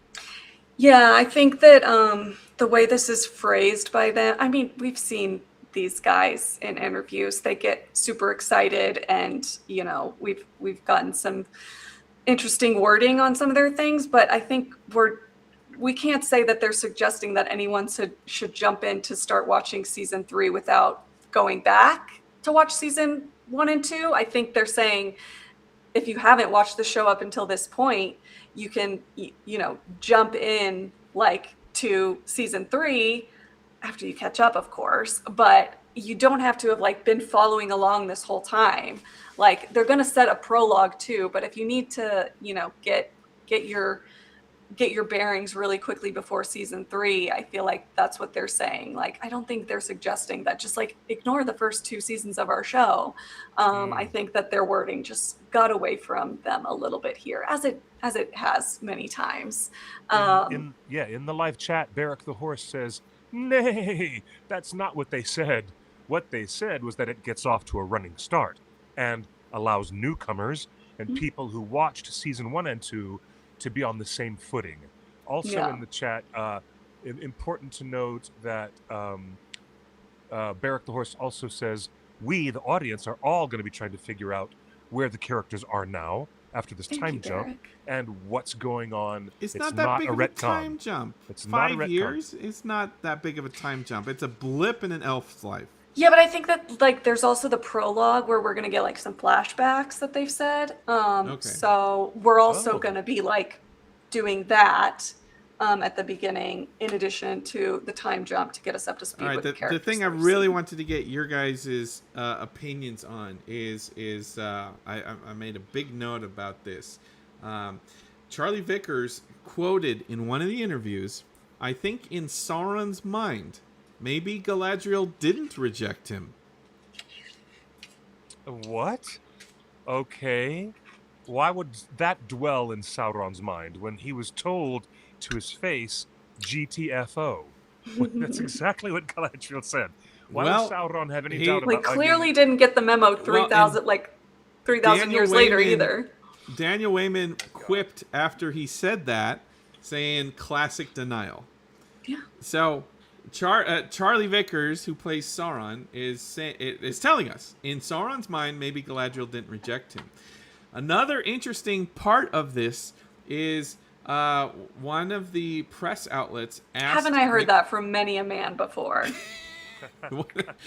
Uh, Sounds familiar. One of the press outlets actually asked the question that I wanted to ask McPain. They said, is there a love triangle? And the showrunners answered, the answer to your question is yes, absolutely. Can you share us the full context of this conversation with the Nerdist? It doesn't link to the exact time code of the interview. So that's right. I'm having a lot of technical difficulties. I wish I could show you this on screen. But the showrunners themselves said the answer to your question is yes, absolutely, when asked about a love triangle between Sauron, Celeborn, and Galadriel. And a further interview from another place called Screen Rant, they say Elrond's reaction when Celeborn comes back from the dead probably makes it a square instead of a triangle.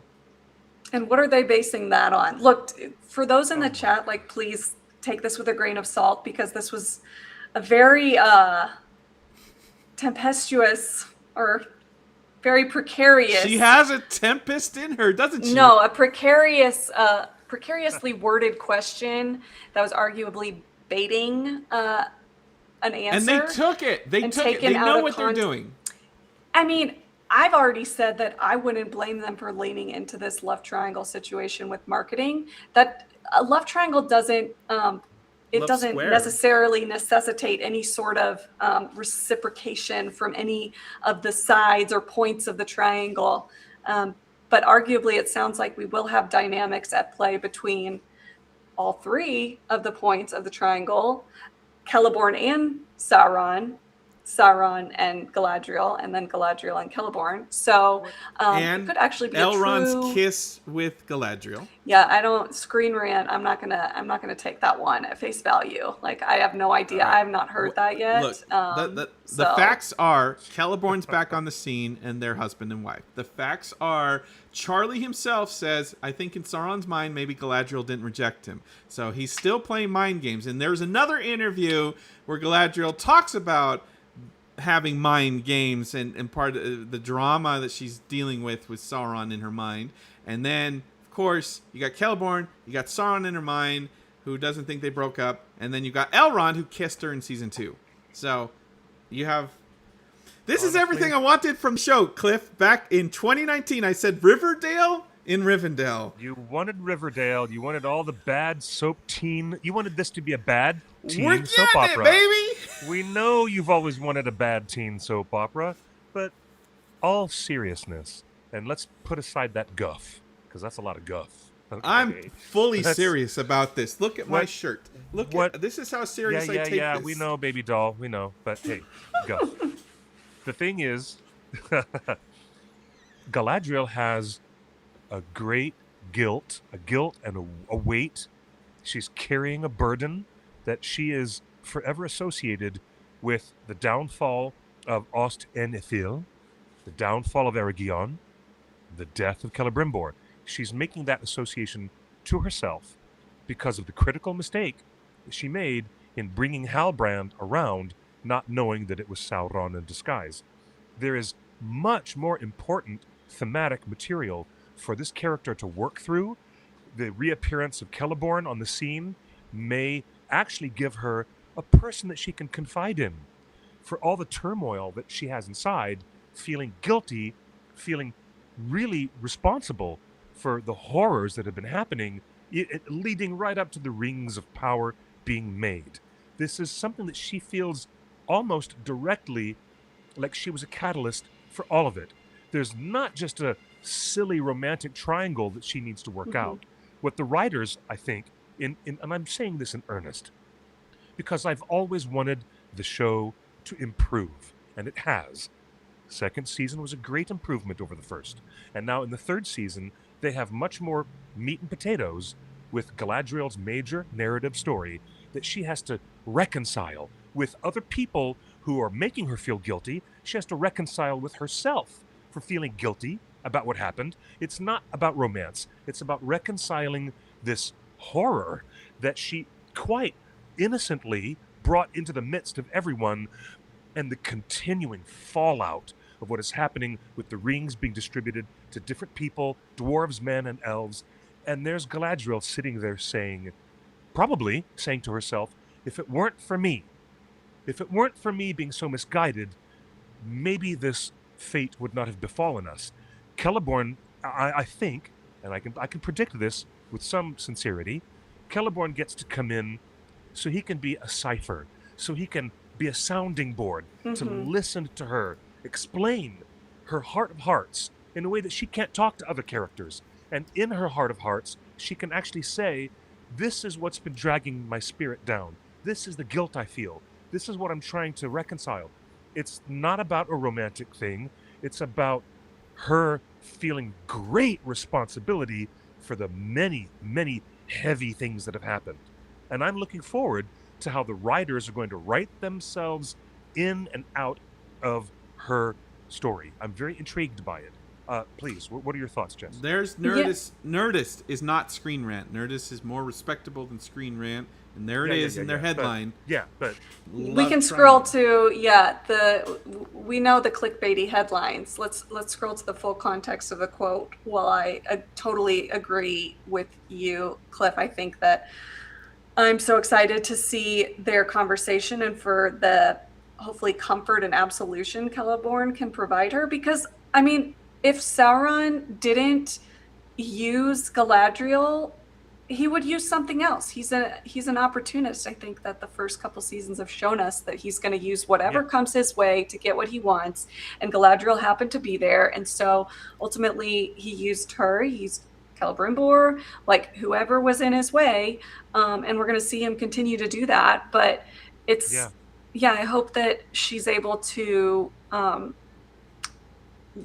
listen to Celeborn and let go of that, because like her conversation with Celebrimbor at the end of season 2, they both admitted what they wanted and what they did. But I mean, he is like the Dark Lord, the Deceiver, like all of these things that are kind of beyond the power of any one being, an elf, to resist. So that's I'm totally looking forward to that, and I think they've set up some really super interesting, complex interpersonal psychological dynamics with this triangle of individuals.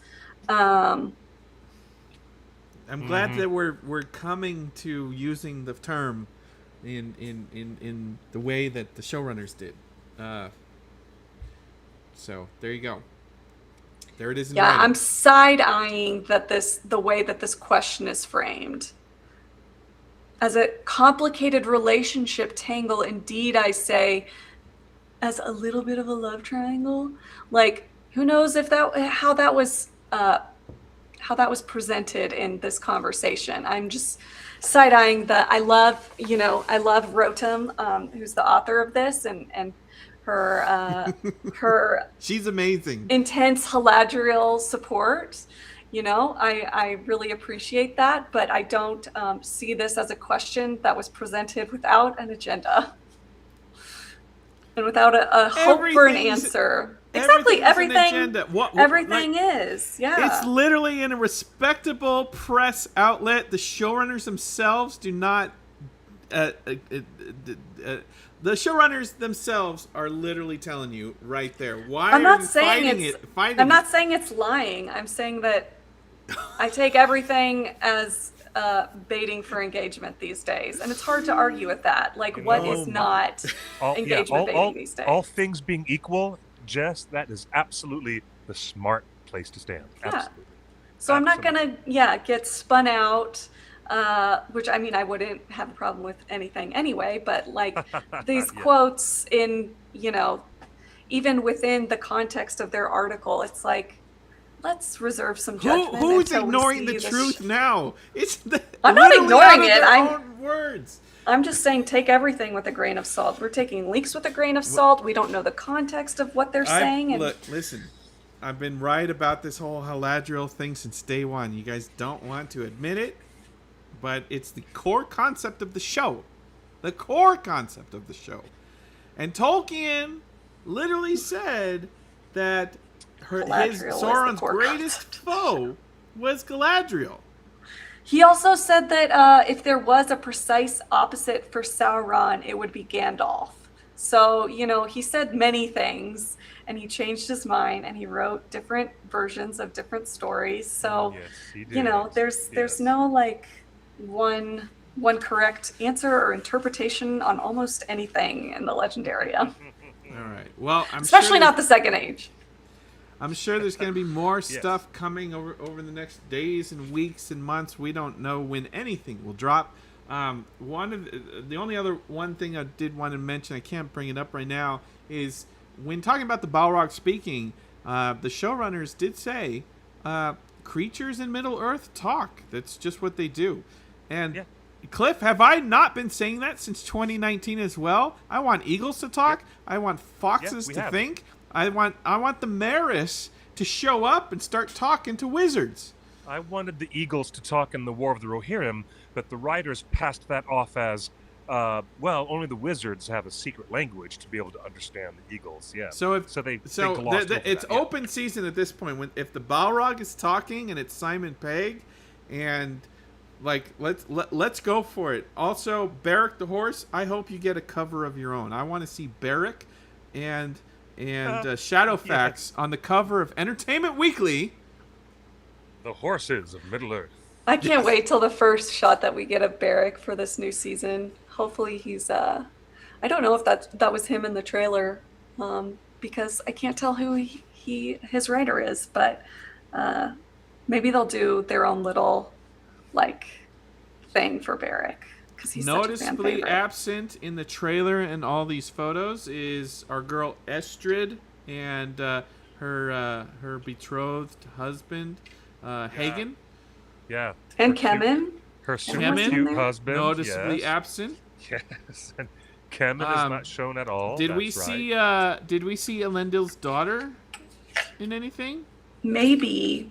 That one shot of the horses in the kind of two horses in the water with the riders. Can't tell who it is. It looks like Aarion, and maybe Isildur, but also not. Yeah, it's Anarion, right? I meant Aarion and Isildur reunited in Numenor. The dress color, like that orange, we've seen Aarion in, but it's hard to tell because also if you zoom in, if they're riding horses, it most likely is a stunt double anyway, so it wouldn't even look like them. It's just too fast of a shot. But yeah, noticeable absences from the trailer. Last question I have for you guys today, and thanks for going long on a show. Sorry about the late start. What do all of these reveals in these articles and these interviews and all of these interviews, have they got you more excited for the show than just seeing the trailer? Like, if you're gonna balance between just the official trailer and the creature feature versus all of the interviews, what's got you salivating more? Yeah, I agree. The additional material from Empire Magazine, especially the reveal of Khamûl the Easterling, and all that good stuff. Yeah, it's made me more interested. Yeah, and we've gotten a lot in a very short period of time, and it seems like since San Diego, we keep getting more, and people are like, they're saying too much. But if they're saying this much, that means there's so much that they're not saying that I'm excited for. So I think that there's going to be some surprises. And like you just pointed out, there's noticeable absences, intentional from this trailer. It was very focused on several characters, and there's not a lot of Numenor that we got. And I think that's on purpose. Same with, there's not a lot of dwarves that we got. Pelargir is completely absent. It's very focused on, the Naznagal and Galadriel actually had the most scenes in the trailer. Then Sauron and Celeborn, and that's pretty much the bulk of what we got. So I think just for a first trailer, I understand why they did that on the heels of announcing Jamie Campbell Bower and Comic-Con and like all this stuff. It'll be interesting to see what we get in the coming months, though. But I'm excited. Like, everything is just making me more excited. There's nothing that could dim my excitement at this point. Let's be real. I think I've talked to several influencers, content creators, and press people that were at Comic-Con, and they're still not done editing their videos and interviews. So I do expect more and more interviews. I do expect more. I think I caught up, but I don't even know. And now we're going to get some more, which is crazy. Well, there is a wonderfully managed thread in our Discord by some of our most loyal fans that make sure every article is posted and every marketing hit is posted. So if you want to keep up on all of the stuff, because it's a lot, make sure you're in our Discord. Cliff, your thoughts, trailer versus press. In this case, Empire magazine wins the day. How else could we have learned about the style of martial arts they're going to use in their scene? How else could we have learned about this character, that character? Thank you. You know what? Let's just say print media is not dead. Yes. Got to say that. Yeah. I'm so glad they still... Yeah, this is like... Empire's like event print media. It's like... Yeah. Like the way that there's event television, it's like event print media. It might be the only one left. One of the biggest that's left on the field. Yes. Wow. What a show we've had tonight. Wow. Yeah, the Khazad Doom storyline. Yes, Caltonian is correct that we don't know a darn thing about that yet. And there's so much that's going to be part of that. There's so much. Man, I know that, you know, the rights holders probably want to see everything that they've licensed on screen. But, gosh, telling a whole complete story about the 7 rings of dwarves is so interesting to me. Like, it is a blank slate that they could play with. Even the 9 is pretty blank. Like, besides, honestly... actually very, very little. A name, a mention that 3 were potentially Numenorian by Tolkien. That some of them became, like, that they became kings and sorcerers, not that they were before they got rings. Like, it is very rife with potential. Cliff, do you remember... Cliff, what was going through your mind when you were the first person in the world to know the title of the show? Wow. You were? Let's bring this up on screen, folks. You guys remember Amazon invited us to a secret location in January 19th, 2022. Where was that? And they showed us... Yeah, they showed us they made that big molten thing. You were there? Yeah, we were there in person for that. These are real photos that we took. Look at that. That is us seeing the title of the show for the first time. We were the first in the world. Yeah. Wow. Was that in New Zealand? I can't tell you where it was at. It was It was 4 years ago, but it's not secret anymore. Surely you've got these you pictures. Don't understand the NDAs that we have to sign sometimes. Did they say not to say where it was? We cannot reveal anything more, other than we were there when we revealed it. When we had to sit on this for a couple weeks. And you know me. Oh no, a couple weeks. Cliff, what was going through your mind when you saw this title reveal, and then to see the 9 Nazgul and the 7 rings of dwarves finally get their moment on screen? We're finally here. What was on my mind was absolutely this is the right title for the show. This is what we all know and think of because of the Silmarillion and that special chapter of the Rings of Power in the Third Age. But that's, it was kind of amazing because I was blown away that they went to that expense. The people they hired to do that were real metal workers. All the reality of you used the word metallurgy earlier in the show, Justin, and now we're full circle back to the use of this word again. It was bonkers that they were going into that kind of detail with hot molten. they had a forge going, a real forge. It was so cool. And it seems to be a dream, a distant dream. Like we barely remember the shooting of that. It's really cool.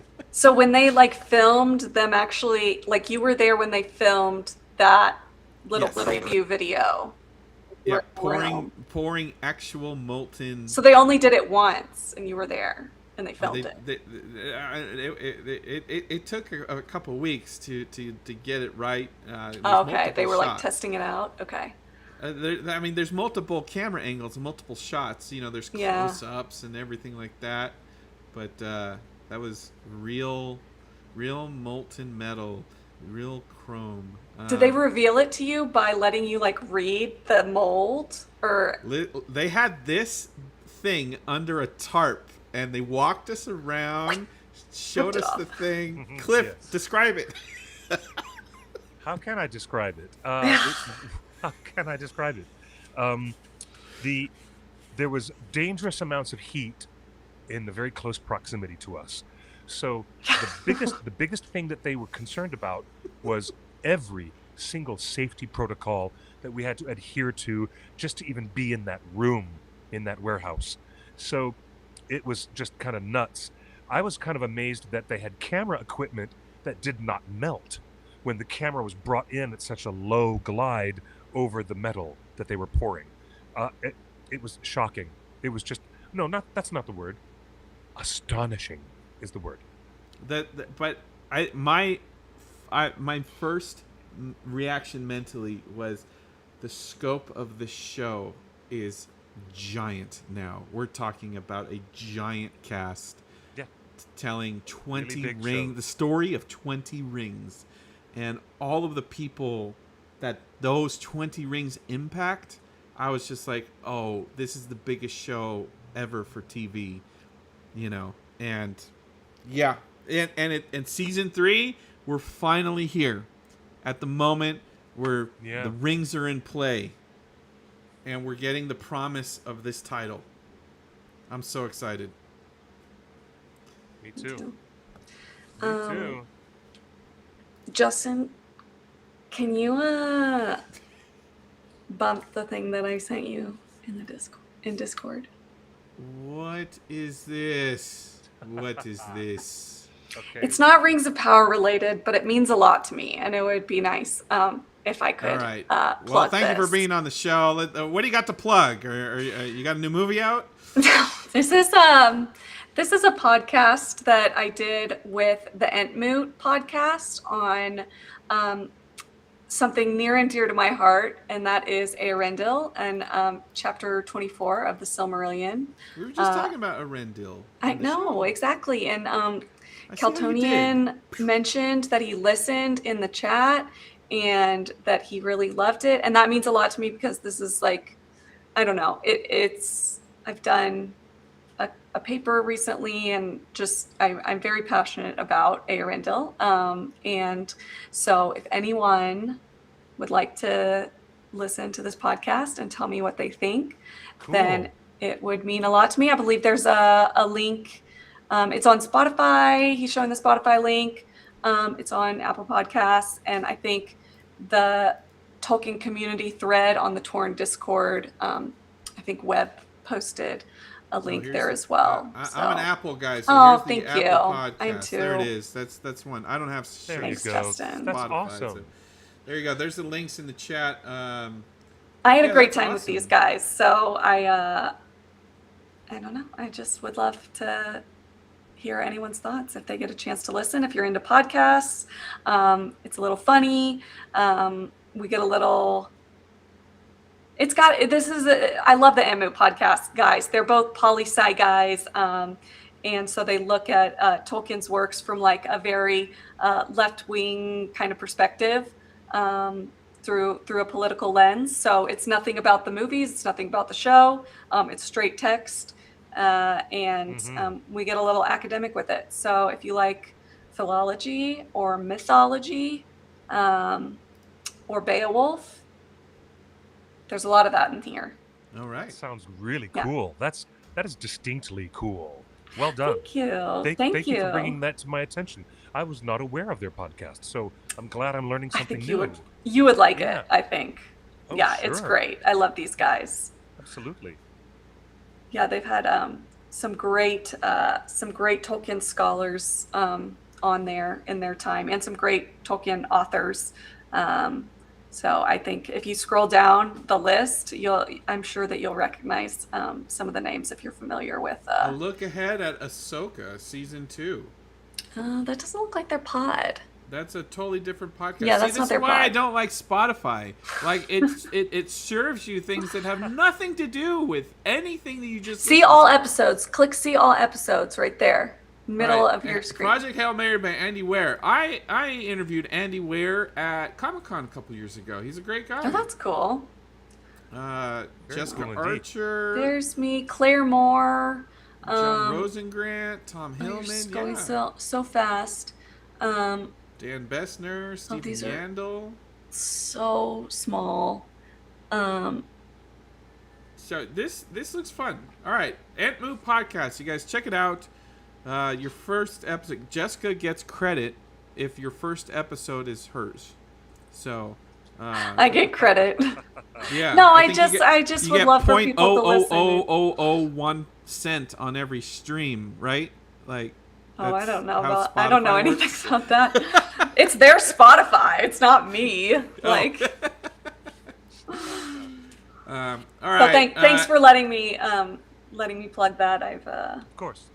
Yeah, no Absolutely. problem. Well, thanks to everybody in the chat. We know that we went a little long. Sorry about the late start, but we got it going, and we had a full discussion about all of the stuff that's being revealed on Rings of Power Season 3, and we expect more Yes. in the indeed. coming Good. days. So, Cliff, take us out. This is an extraordinary conversation, and that's why we keep coming back. And I love doing this with you guys. Thank you so much. So erudite and Thank sometimes, sometimes just goofy. Thanks, Justin. We can have fun. We Wait, can have no, a great. The goofy part is The goofy part is what? Okay, is this Riverdale. giant mug that's Any- the size any of my head. Riverdale reference is goofy to me, but whatever. You guys 6 are years great. I've been waiting for Riverdale, and we're finally And getting guess the love what? square. No, the love square. Playing the love game. I'm Okay. making a shirt, love square.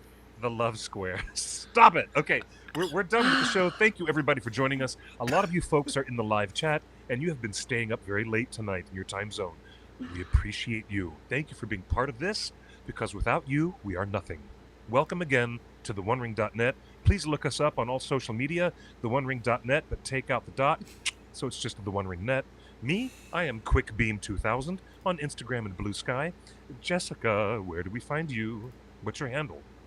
I'm at Jessica Anatar on Instagram and X or Twitter, and it used to be Yes. Blue Sky, but now they're making you show ID or something, and I'm not about that. know, So yeah, I've lost my Blue Sky. We're running out of good places yeah. to hang out. Yeah. I didn't know that. I didn't know that Just was like happening. all the So- kids. Well, you know what, Justin? You are Justin's big idea, and it is fabulous to have you all here. Guys, we're going to wrap this up and say good night, but not without encouraging you in one last moment. Please join our Discord. What a wonderful place. Fantastic people from all different quadrants and different Tolkien creators bringing the energy, and it's so uplifting and very good. Good crowd, good community, because it is so well moderated, and you're all welcome. So my hat is off to all you great moderators out there who do all the hard work and the heavy lifting and keeping that place a clean and lean machine on our Discord. Thank you, moderators. We couldn't do it without you. And again, we'll be back here on Tuesday. Next Tuesday. What is it going to be? August when? That'd be August, what? Tuesday. 11? August 11th. Thank you very much. We'll see you guys on Tuesday, August 11th. Thank you. At 5 p.m. Pacific time for another Ish. Torn Tuesday. That'll be 3 months until Rings of Power on the 11th. September, we October, are- November. Yeah. We have We're other getting there. announcements that we'll make. That is coming around the corner. Also, the big public Baggins Birthday Bash, the public picnic in the Los Angeles area in Southern California for all the people to come and celebrate Bilbo and Frodo's birthday. We'll talk about that because it'll be on Sunday, September 20th. So mark your calendars. We'll have more details yet to come for that. So look us up online and we'll see you very soon, guys, next week. So, good night and good luck. Or as I always love to say, buenos noches y buena suerte. Bye-bye, everybody.